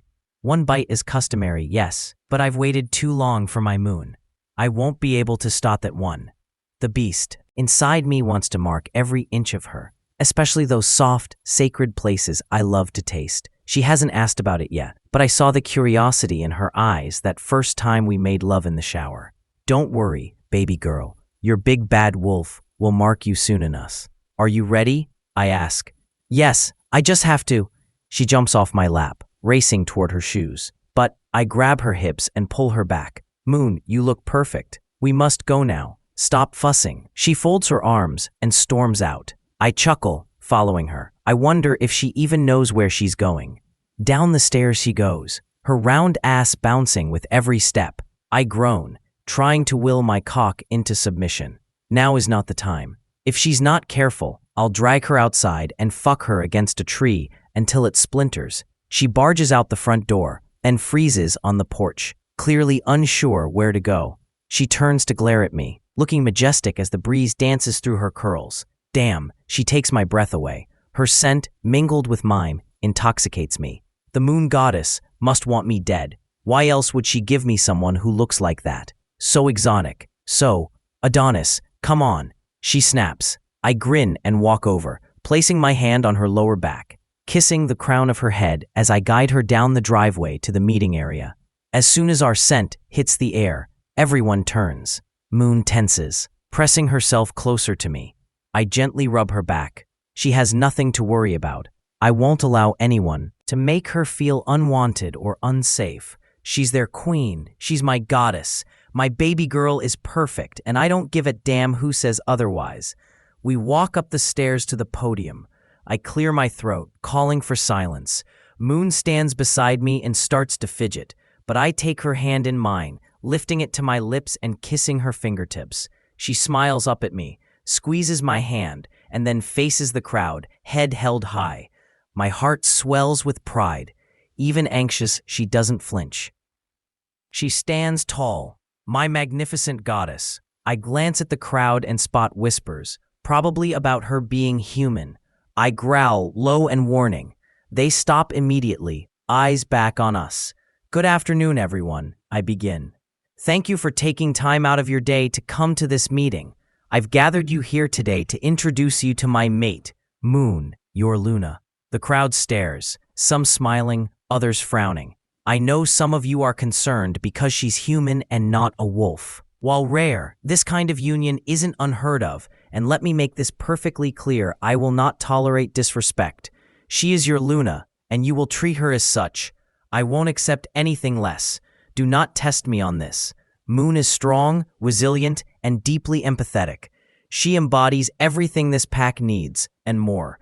She's exactly what we've been waiting for. Am I clear? Yes, Alpha. They respond in unison. I nod. Moon raises her hand in greeting.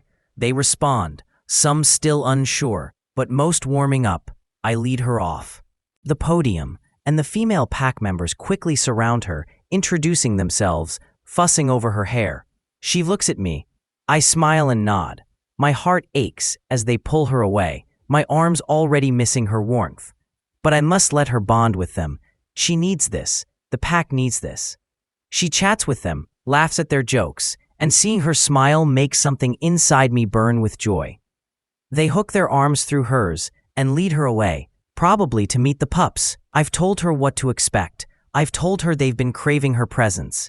She brings warmth to this pack like never before. She understands her role, not just as Luna, but as queen, as a maternal figure. Even though I'm the alpha, the king, she rules above me.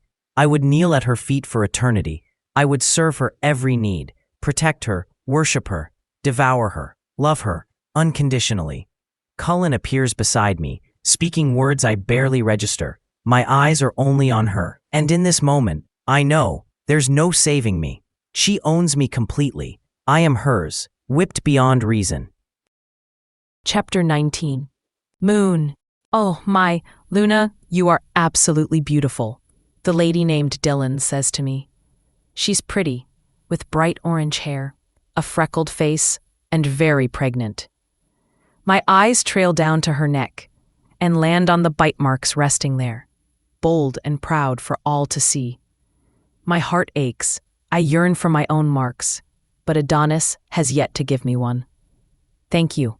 You are too, I reply with a smile, then ask if I may touch her belly. She nods and places my hand on her bump. And my heart nearly bursts. It's so warm and perfectly round. The baby kicks my hand and I coo, tears brimming in my eyes. Pregnancy is one of the most spectacular miracles on earth. Women, no, females, are incredible. The fact that we can grow a whole human and bring it into the world, that's not just biology, it's magic. It's a girl, Dylan blushes, glancing behind me. My eyes follow hers and land on who I assume is her mate. He's watching her, the same way Adonis watches me. Matt has wanted a girl forever, and now that I'm finally creating one for us, he's become even more possessive and clingy than usual. We have 3 sons already. Please, come meet them. That's so beautiful. Will Adonis be the same once I'm pregnant with our child? I nod and link our arms together. Of course. Please, show me. I've been stuck in that house for so long. I'm dying to sink my feet into the dirt and see new faces. I kick off my shoes, and my soul leaps with joy as my bare feet touch the grass. The other women are barefoot too. I'll fit right in. My feet are almost always bare anyway. We share stories as they lead me away from my solace, my sanity, my soul. I keep glancing back at him, and each time I find his golden sunset eyes locked on me, reassuring me that everything is okay. I feel his yearning, and I can only hope he feels mine too. But I have duties now. I'll get my fill of him later. His gaze doesn't waver as he speaks to a man I recognize from the club, the one Kelly punched. Oh my soul. Does this mean Kelly has a werewolf mate too? That's so exciting. Could she end up living here with me? The thought fills me with glee. I'll talk to Adonis about it later. He winks at me, and I blush before turning my attention back to the other women. Dylan, Samantha, and Kim show me around. Homes, trees, crops, animals as far as the eye can see. What Adonis has built here is incredible. This whole place is. I couldn't have asked for a better place to raise my daughters, or a better man to trust with my heart, my soul. As we talk, I realize something. I've made my decision. I do want to live here with him. I want my girls to grow up here, to play with these pups, to be loved and welcomed just like I have been. Will you be coming to the ceremony, Luna Moon? Samantha asks. I smile and nod. Of course I will. Adonis wouldn't have it any other way. They giggle, and I smile with them. I think I'll enjoy being Luna. I think I'll embrace the responsibilities that come with it, except maybe providing. ... Pups, as he calls them. He wants heirs, strong alphas to lead, protect, provide. It's part of my duty. But I'm scared.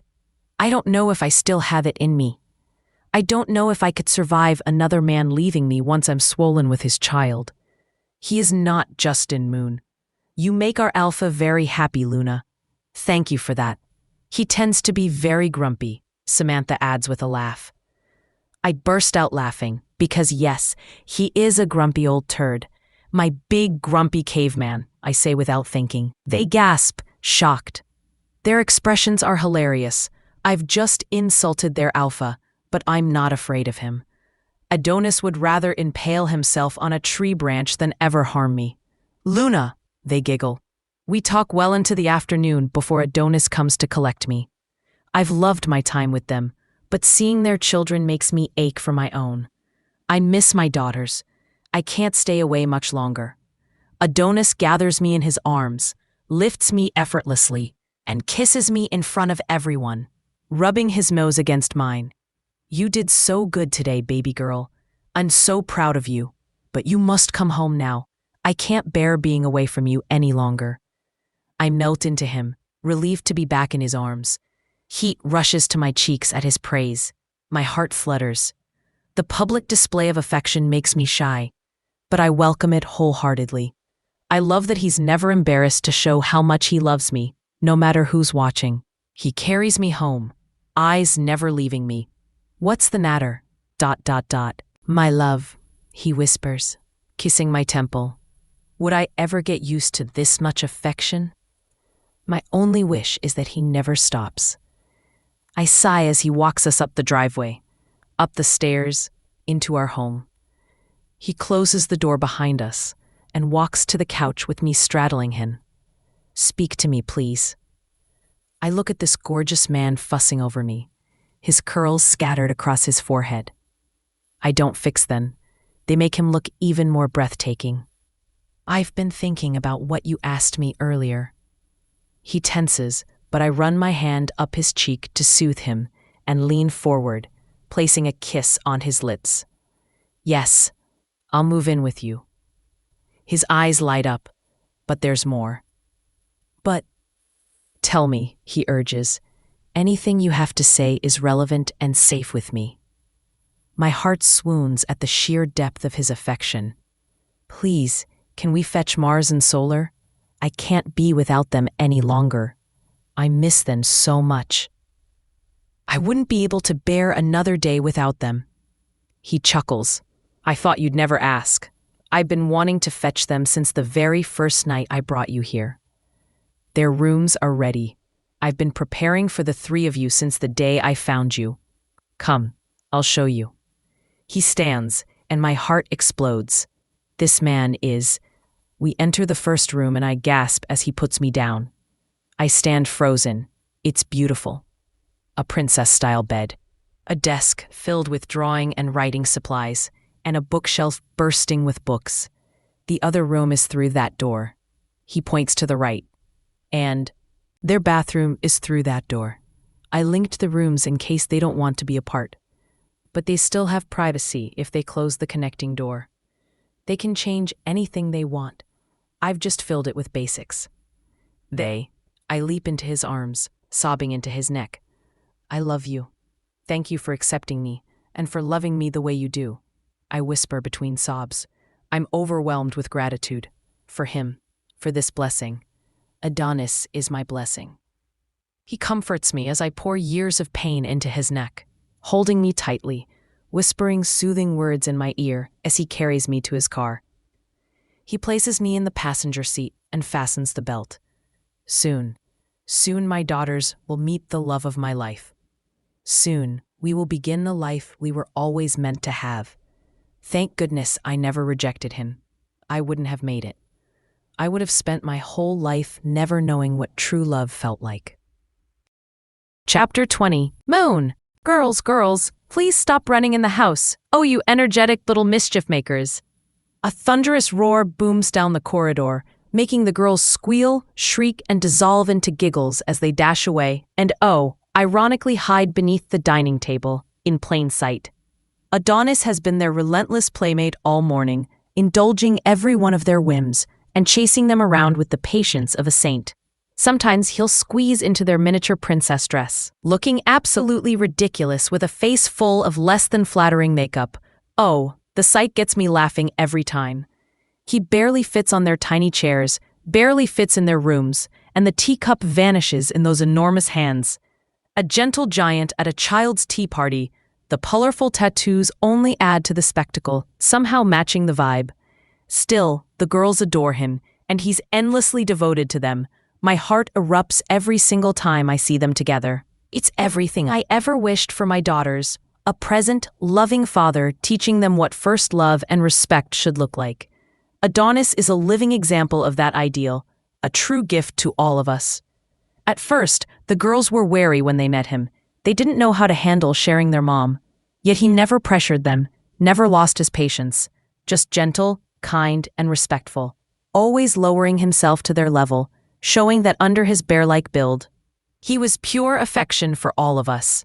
Sure, he looks like a big, burly, gorgeous, slightly scary caveman, which was probably intimidating at first, but in just a few days, those fears faded as they saw who he really is.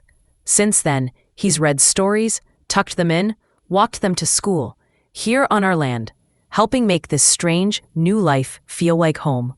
I've decided to step back from the hectic pace of my business. I've hired someone to run it, so I can devote myself to being Luna to my pack, a mother, a partner, and to start writing again books, poems, stories, independent but never absent, all while basking in Adonis's unwavering support, something I truly never had before. Suddenly, Adonis barrels down the hallway. Moon tonight, my love. May the gods keep you. But suddenly, delicate knocking. Mama Adonis, are you in there? I call back, I'm coming. He bends close, breathing warmth into my ear, tracing a teasing path down my side, promising, that's exactly what you'll be screaming tonight. I swat his chest playfully. He only laughs, kisses me, covers me up, and strolls out like it's all nothing.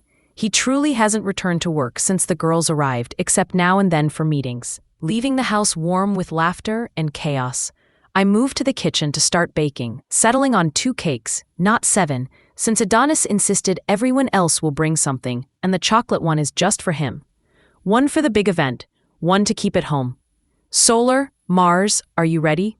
Yes, Mama, they chime, running down the stairs, barefoot as usual. I smooth my fiery red dress, tugging it down past my thighs, while Adonis lurks behind, teasing my skin with kisses and deep, appreciative kneading. This is the dress he picked, seduced me into wearing, and oh, it hugs my curves in all the right ways. You look delicious in this dress, he murmurs, and I can't help but giggle. Get the cake, caveman, I tell him, and with a playful swat, he grabs it, looking downright dangerous in a tight shirt and black jeans. My insides melt. Keep it together, woman. But how, when he's so irresistible? I want to climb him like a tree, and well, you can imagine the rest. Before I lose myself, Solar grabs my hand excitedly. Will we go see the wolfies now, Mama? Oh, the innocence. She thinks the roaming wolves are just friendly animals, while only Mars, being older, understands the real secret. Yes, sweetheart, we are. Solar squeals with joy, dashing over for an Adonis bear hug. Mars joins, and soon, all of us step outside. The moon looms large, silver light casting a wild glow on the bonfire and the laughter, music, and food all around, tables groaning under the mix of meats and drinks of every kind. Adonis doesn't touch alcohol, a detail I secretly celebrate. The pups run rampant, chased by their own watchful guardians, while other pack members show their welcome with genuine, heartfelt gestures. For the first time, I feel totally at peace, totally accepted. Chilled music floats through the air, helping me calm my jittery belly as I cradle my juice and scan the crowd. Not a sign of Adonis, who slipped away quietly. Dylan, my friend, grumbles about pregnancy aches, sighing about her impatience. I totally sympathize. Solar sat awkwardly and pinched my nerves. We share a laugh, and I joke, Honestly, I thought these things were orgies. I was shocked Adonis let me bring the girls, and now I'm a little disappointed because I pictured wolves shredding shirts and going wild right here. Dylan cackles, assuring me, "It totally happens. They just take it into the woods where pups can't see. That's why some of us." Watch the littles. When an alpha hasn't marked his mate, he goes wild and nearly uncontrollable, especially under the full moon. Adonis is huge, powerful. I'd be cautious. She glances at my neck, sending chills down my spine, but elbows me reassuringly, chuckling, "Don't fret. He'd burn before he hurt his precious jewel. And trust me, any roughness will be more pleasure than pain. You might not walk straight after your ravisher is done." My eyes widen, and I dissolve into shared giggles, scanning the shadows until I meet those glowing, hypnotic amber eyes, Adonis, lurking in the darkness, every inch a predator calling to me.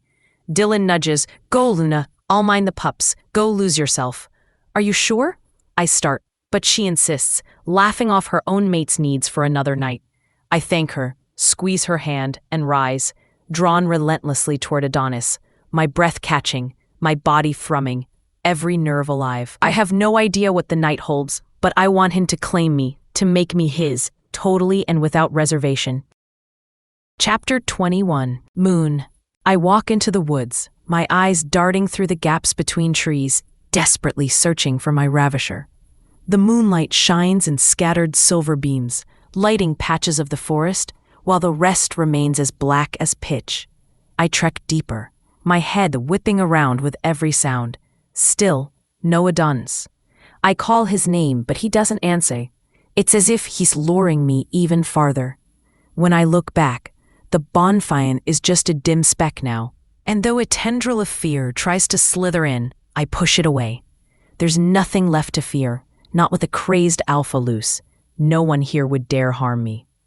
Now, finally away from all that noise, I can hear the moans, growls, and groans floating across the night air. I can't see any of them, but I know they're out there, tangled up and totally losing themselves in each other, marking and claiming with wild primal need and love. Where is Adonis? Where is my lover? A deep, feral growl rumbles through the forest, sending a shimmer racing down my spine. And oh, the sound makes my thighs just ache all the more. "I can smell your sweet scent from a mile away, Moon. Come to me so I can taste your hunger," he calls, his voice dripping wicked promise.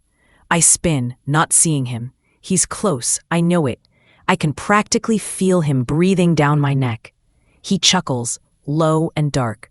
"Where are you, Adonis?"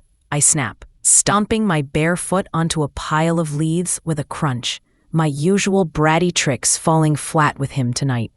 I keep walking, letting my feet lead me to whatever fate awaits. A tug, a pull, deeper into this enchanted madness. In the distance, I see the silver moon beaming through the trees, making my wild mate act even more unhinged. I hear water. My steps drag me toward the forest edge, toward the looming cliff. Is Adonis going to... No, he isn't. Is he? "Are you afraid, Moon?"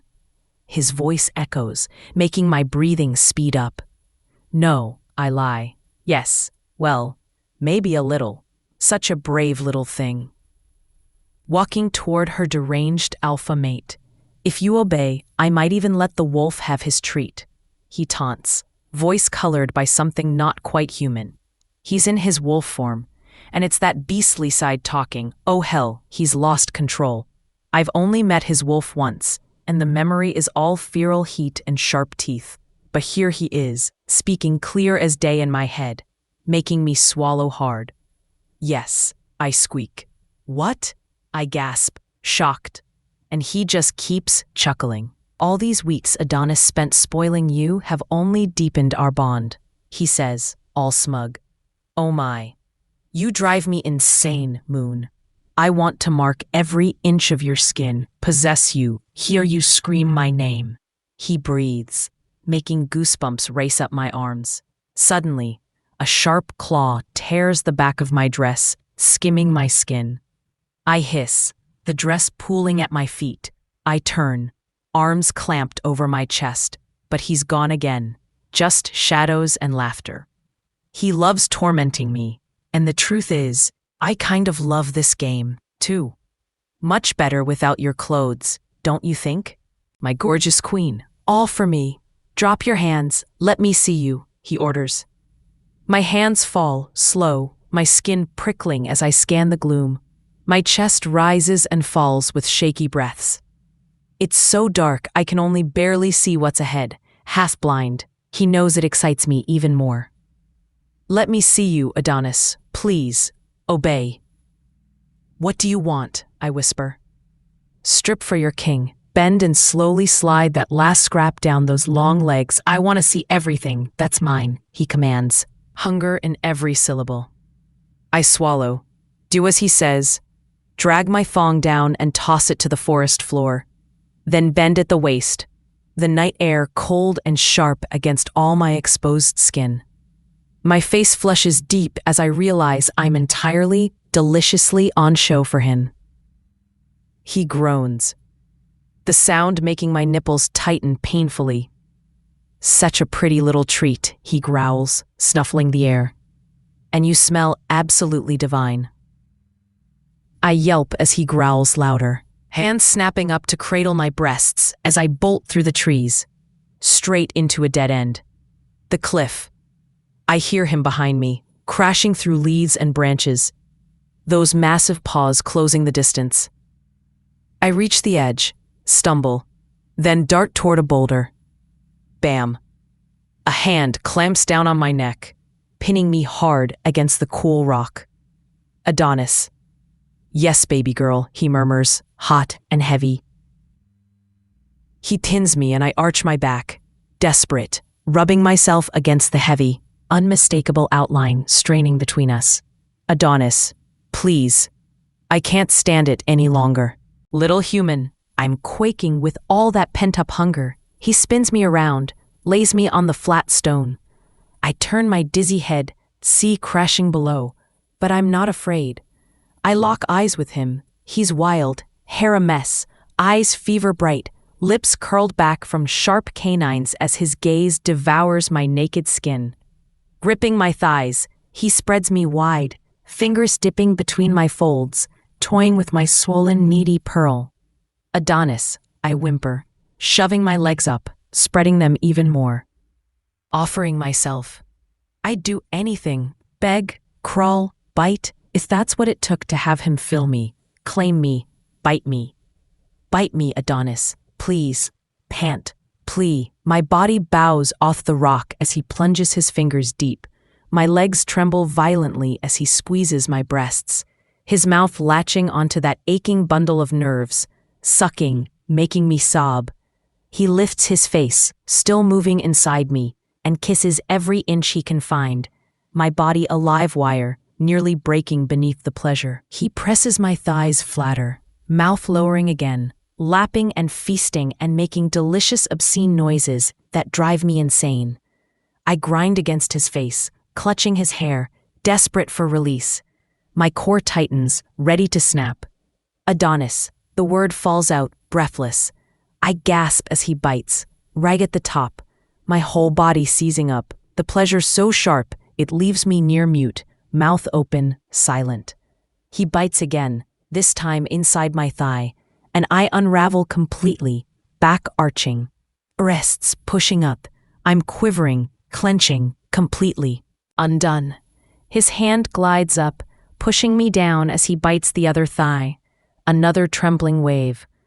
Gods, I'm wrecked. He stands, face glistening, eyes wild. The gods just gave you to me, my moon. They'll be sorry if they try to take you back, he swears. He pulls my hair, drags me down to kneel, demanding, on your knees, moon. Obey me, not then, not now. He tugs harder, making me hiss, then rubs the tip of himself across my lips, marking me.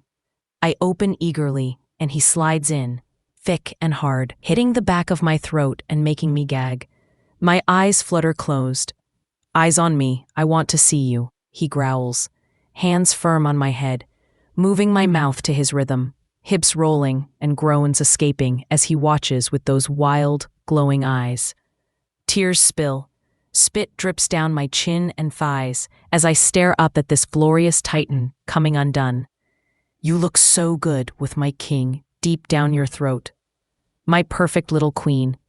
Praise pours over me, making me whimper. Refusing to stop, though my throat aches.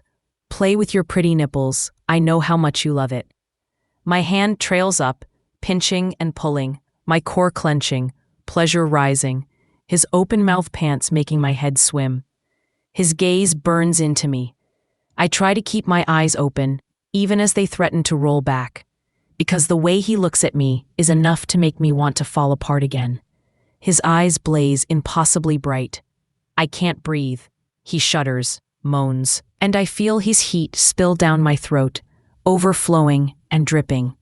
Out, I cough, swallowing as much as I can, dizzy on the taste. My new sinful weakness. Moon, he curs, pulling me up, and I instantly hook my legs around him, desperate to stay close. I wipe my lips, then lick my fingers clean, watching him as his pupils go dark with hunger. He crashes his mouth to mine, tongue invading, claiming me all over again. I need you. Please, Adonis, take me. I beg. He drapes my legs over his arms, grabs my ass, and lifts me before plunging deep. My head falls back, gasping, as I bounce desperately above him, his thick length stretching me out all over again. I can't wait, can't get enough, greedy for every inch. Even after just finishing, he's rock hard, relentless. I tangle my hands in his hair, jerking his head up so I can see him, devour him, memorize every line of pleasure on his handsome face. I want him to see how he undoes me. Want to mark him so everyone will know he's mine.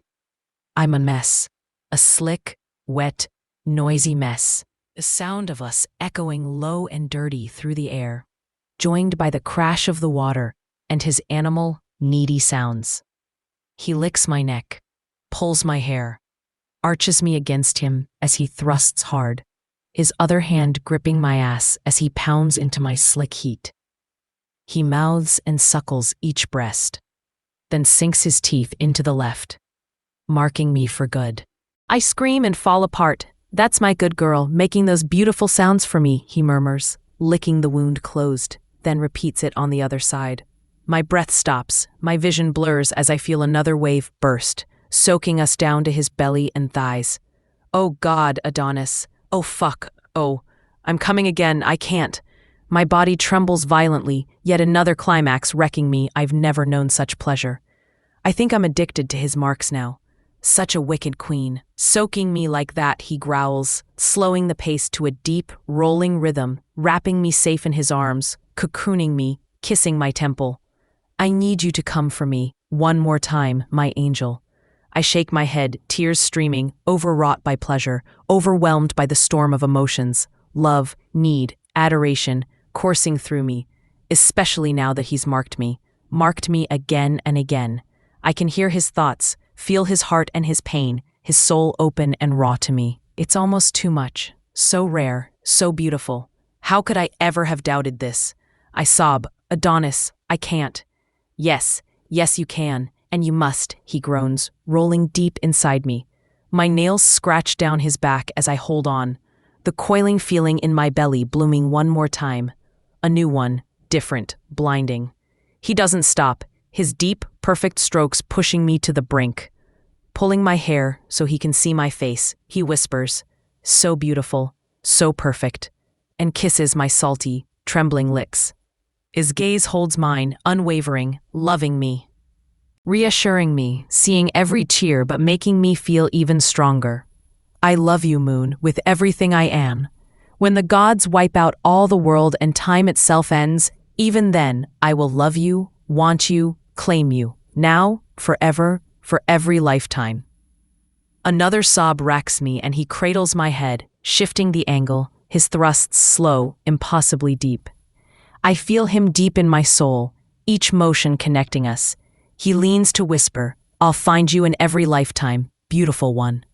Then, without warning, he sinks his teeth into my neck. I arch, breasts pressing into him, and as his bite locks us together, I transcend, my body left limp, arms fallen, lost somewhere only love and Adonis exist. My body arches instinctively, voice tearing loose in a raw scream. He holds me close, supports every shaking inch. I find the energy to seize his hair, tilting his head and claiming him with my own blunt bite. No gentle nip. I want my mark visible for days. I taste his blood, our marks mingling, and when he howls, knees buckling, he falls, taking me into his lap, spent and marked and finally claimed. "Oh, moon," he gasps, shuddering as he spills inside me, his ecstatic roars slicing through the darkness, announcing to every ear in these wild woods that he is mine and I am his. Wolves howl in answer, echoing our triumph. I pull back, staring down at my teeth marks, satisfied. They aren't fading. Even as his skin heals, the scar is proudly visible, defiant even against his wild tattoos. His eyes meet mine, burning bright, and with a soft, shocked purr, he empties himself inside me, then bends forward to kiss me, deep and urgent. Finally, we are one. Chapter 22. Moon. 7 months later, my life has been going well. I lie, things have been perfect. I have never been happier. You look so beautiful, Moon. Adonis will not know what to do with himself when he sees you. Kelly says to me as she stares at me in the mirror, wiping tears from her cheeks. She had learned about what Cullen is, and she accepted him. She loose here on our grounds now too, marked and all. She didn't think marriage was necessary, but Adonis had asked me how I felt about it, and I gave him my honest opinion. I smile and wipe my own tears before staring at myself in the mirror. I stare at the woman I hardly recognize. The beautiful, glowing woman with puffy pink cheeks, nose, and lips. I stand up from the chair and fix my royal blue sheer dress, the bottom lined with puffy frills. I'm wearing black underwear to cover my breasts and intimate parts, but the rest of me can be seen through the fabric. My wide sleeves are adorned with golden moons and stars. My feet are completely bare. My big, puffy, curly hair is laced with flowers picked by my 2 beautiful daughters. I walk toward the door, the fluffy bottom of my dress trailing far behind me as I step out. I can't wait to see Adonis. "Let me see you, my love. This is torture." His voice fills my mind, dramatic, because he'd seen me earlier today. I blush as I dash down the passage toward the stairs. "Luna, please, slow down. The alpha will kill us if something happens to you." I wave my hand, dismissing Dylan. "I am more than capable of walking down the stairs without falling, Dylan. I need to get to him." I walk out the front door of Dylan's home and step into the forest. Kelly, Dylan, Samantha, and my daughters, laughing and giggling, walk ahead of me. I had decided to get dressed at Dylan's home. It was my choice, and I refused to be deterred, no matter how many times Adonis protested. I'm a simplistic woman. I don't need tents erected for me to get dressed in. Of course, Dylan didn't mind at all. Her home is ideal because she lives closest to both the river and the forest. My feet sink into the white rose petals. The velvety, silky smoothness of them somehow massages my aching, swollen feet. Adonis bought so many roses and flowers to make this happen, paying a ridiculous amount for it all. But I couldn't change his mind, no matter how hard I tried. The caveman never listens. He'd seen me looking at pictures of something like this and made sure I got what I wanted. That bulky caveman was sly. He seduced me and made me agree, while his mouth was eating away the ache between my thighs. My now fat, swollen thighs. The thighs he can't get enough of. My heart is blooming, overflowing with contentment. I have found my forever. My beautiful, bulky forever. Soft, smooth jazz music flutters through the air, calming my senses even more. One would think I'd be fine, but the ball of nerves in my stomach refuses to relent. My eyes scan the spectacle in front of me, causing tears. The brim, the trees are lined with fairy lights, the chairs wrapped in them too. Everything is white and whimsical, a beautiful contrast against the colors of the forest. My eyes threaten to spill more tears. It's all I seem to do lately. But I swallow the knot in my throat. I can't cry again. Everything is perfect, exactly how I wanted it. I smell you, baby girl, Come, I am waiting for you. Adonis's words flutter through my mind. It's late afternoon. The sun lies low on the horizon, nearly setting. The sky is painted with soft pastel hues, making my day even more special, making it seem like the sky itself is glowing. It's breathtaking. I exhale as Dylan hands me the bouquet of pink peonies. She rubs my swollen belly and bends to touch my feet before walking down the aisle toward her mate. I stand at the top of the aisle. My eyes land on Adonis, who is already staring at me. He seems dumbstruck, but I don't blame him. So am I. His hazel eyes bleed into breathtaking sunsets, adding to the awe-inspiring atmosphere. His eyes are never just hazel when I'm around. They're always bright yellow or sunset orange, proof that he's enthralled by me and what he sees. His wolf, too. My cheeks warm, and so does the rest of my body. He's wearing white linen pants, and the sleeves of his linen shirt are rolled up to his elbows, exposing colorful tattoos and protruding veins that scream charisma and virility. He is so damn hot. My word, he never fails to knock the air from my lungs. I can't believe he's mine. My nipples harden against my bra as the flutter of butterflies inside me intensifies. There's hardly space for them, yet they keep birthing.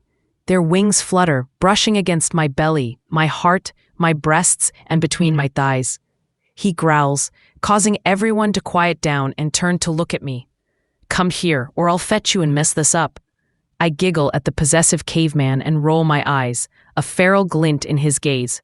Calm down, big boy, I say as I step forward, running my hand over my belly and gripping the bouquet with the other. His eyes flash between bright yellow suns and orange-tinted sunsets, signaling his struggle to contain his wolf. He runs a hand through his thick, dark hair, a curl escaping to rest across his forehead. Oh, delicious. Wetness pools between my thighs.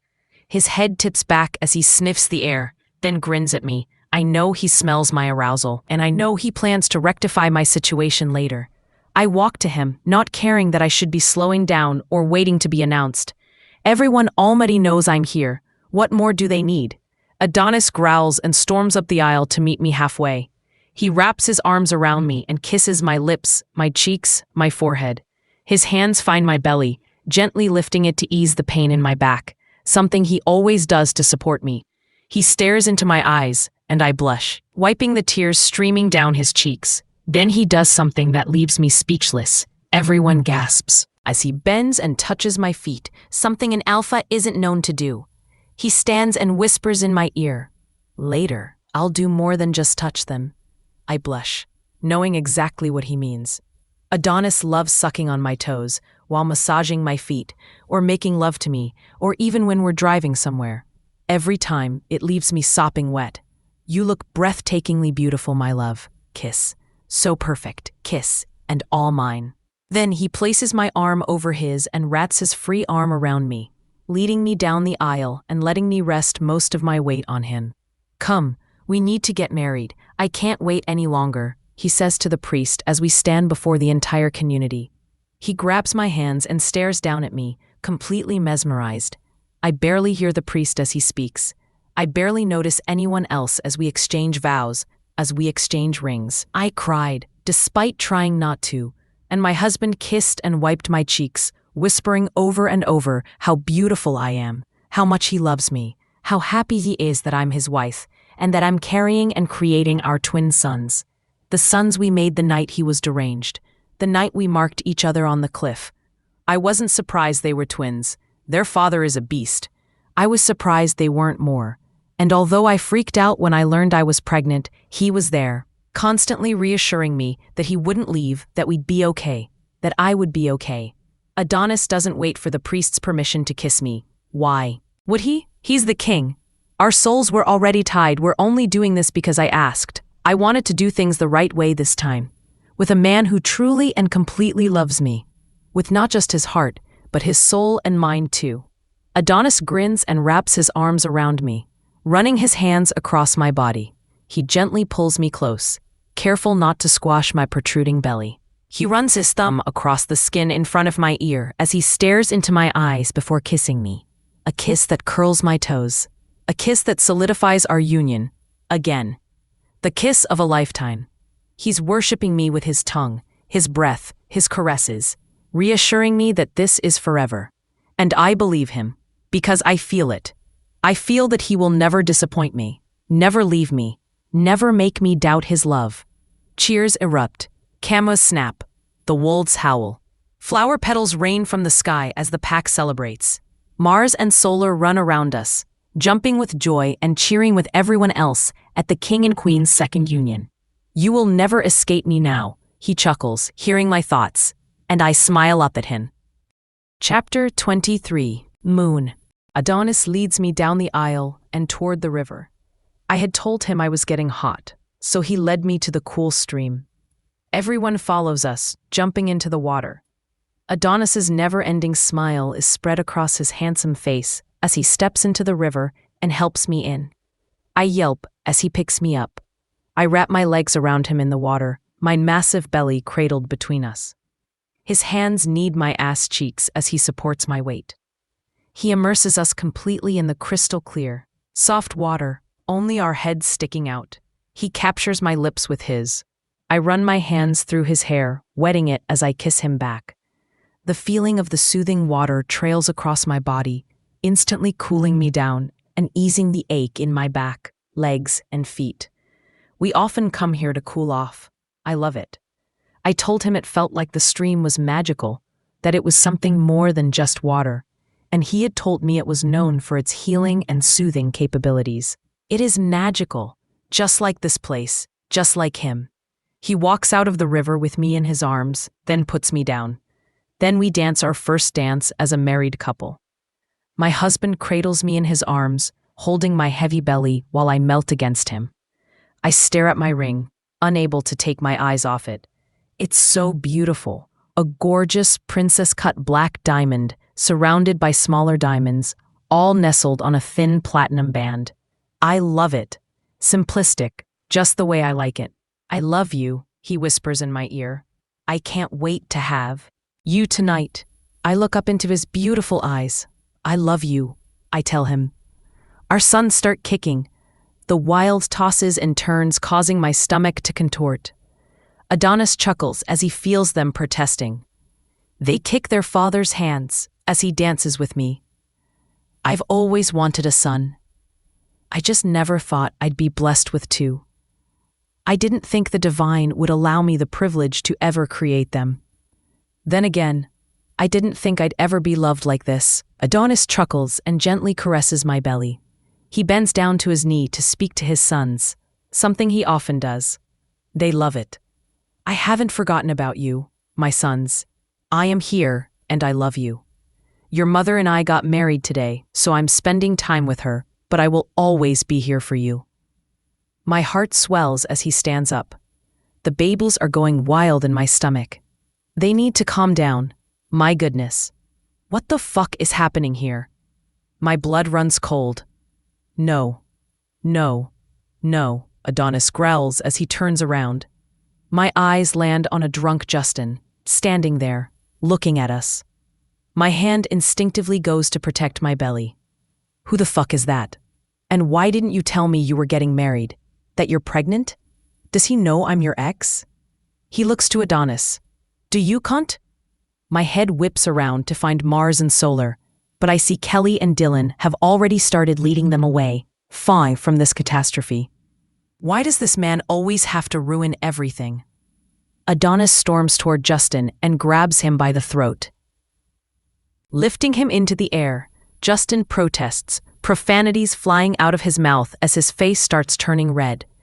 His legs kick and dangle mid-air as he tries to claw Adonis's hand off his neck. But even I know my husband is going to kill him if I don't stop him. Justin's strength is nothing compared to his. He starts coughing and choking on the last bits of air left in his lungs. I walk over and place my hand on Adonis's arm, trying to calm him down. My love, let him go. He isn't worth it. He doesn't relent.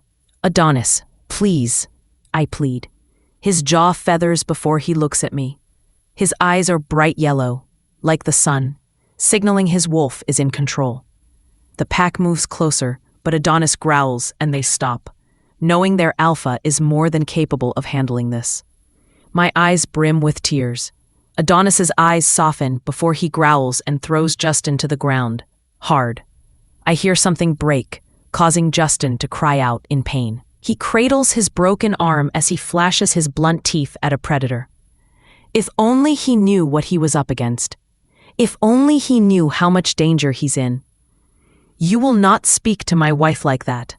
How the fuck did you get in here and who gave you the right to disrupt her day? He barks at Justin as he stands in front of me. And don't you dare look at her like that. Don't even speak to her, you worthless swine. Justin lays on the floor, coughing and glaring at Adonis. He tries to get up, stumbling toward us. Adonis snickers and kicks him back down. His nose starts bleeding. Another thing Adonis has broken. I fear Justin will be a pile of broken bones if he doesn't submit. You're fucking useless. You can't even fight me. Adonis growls. He tips his head to the sky, and a loud roar erupts from his mouth. Alice, come here. Now. His canines are lengthening, and his breathing picks up as he fists his hands. I wrap my hand around his and he calms, just a little, as he laces his fingers with mine. Alice steps out of the trees. Looking sly, she bats her eyelashes at Adonis. He looks at her with contempt, not fazed at all. His eyes never leave hers. On your knees. She glances at me, then drops to her knees in front of him. She goes to speak, but he cuts her off. On your knees in front of my wife. Her mouth drops open, but she doesn't move. Justin is still struggling on the ground behind her. Adonis bends down to her level. Now, he barks, causing her to jump. She obeys, and Adonis walks over to grab Justin by the hair, dragging him across the ground toward me, his broken arm underneath him. Justin's screams fill the air as Adonis throws him down next to Alice. He comes to stand beside me again and wraps his arm around me. Apologize to my wife. I look up at Adonis. The feral look is back. He's struggling to contain his rage. He runs a hand through his hair, his muscles bulging. I want to say something, but I choose to let him settle this his way. I look down at Alice and Justin kneeling at our feet. They say nothing. ... Justin falls forward and spits blood on my exposed feet. Adonis roars and rams his knee into Justin's mouth. I wince as Justin cries out, blood and teeth falling to the ground. Adonis crouches beside me and wipes my feet with his handkerchief. He started carrying them everywhere since I fell pregnant and began crying over everything. He then shoves the cloth into Justin's mouth. Apologize, to my wife, Adonis seethes, standing beside me again. Justin spits out the cloth. Sorry, they say simultaneously. He stares down at them, waiting. Justin speaks first, sobbing. Sorry, Moon. My baby. Please, I miss you. Please come back to me. I miss you so much. I'm sorry for everything I did to hurt you when we were married. I was foolish. I regret everything. Please, forgive me and take me back. I won't judge you for the pregnancy or for being with him, he says between sobs as he looks at Adonis. I burst out laughing, and so does Adonis. The nerve of this man. Won't judge me? You got married 5 months after our divorce, Justin. She fell pregnant long before that. You abandoned me and my children, and now you expect me to be some fool and take you back? I have no interest in taking you back. Have you seen my husband? I forgive you, but no. Have a good life. I love my husband and my life here. Adonis bends to kiss my lips and my forehead. That's my good girl. Justin hasn't stopped crying and pleading, but I ignore him. He had me and didn't appreciate me. I'm completely done with that chapter of my life. Adonis is my new special edition. Alice, I'm waiting. And you know I'm not a patient man. Sorry, Moon. I didn't mean to disrupt your day. And I will stay away from here for good this time. I won't help Justin anymore. I'm in love with you, Adonis, but I understand I've crossed a line. Whatever you decide must happen to me, I will accept it with open arms. I look at Alice for a few seconds before I respond. Adonis kisses the top of my head and gently rubs my back, letting me know that whatever I say is okay, that no matter what I do, he will support me. You crazy fucking bitch. My eyes widen as Kelly screams and rushes past me, kicking Alice to the ground. I don't stop her. Alice cries out and glares at Kelly. Then Kelly bends and spits on Justin's face. She punches his already broken nose. I fucking hate you, she screams into his ear. Justin wails and clutches his face. Kellen comes to grab Kelly, but she punches him too. He chuckles but doesn't let go. He takes her away so I can speak. Alice, I'm the Luna here now, so I will behave as such. I let go of Adonis's hand and cradle my stomach as I step toward Alice. Adonis steps forward, but I assure him I'm fine. He stands behind me. I let him, knowing I won't convince him to leave my side. I'm saddened to learn that you'd go to such lengths to win over a man who doesn't want you. I'm even more surprised that you'd align yourself with someone who abused me and my children and still have the audacity to show him where we live. Fighting over a man that doesn't want you is disrespectful to yourself as a woman. I know someone out there is meant specifically for you, but my husband is not that man. It's not my fault the moon goddess paired me with Adonis. So punishing me for that makes no sense. It makes you weak. We are women. We are supposed to stand together.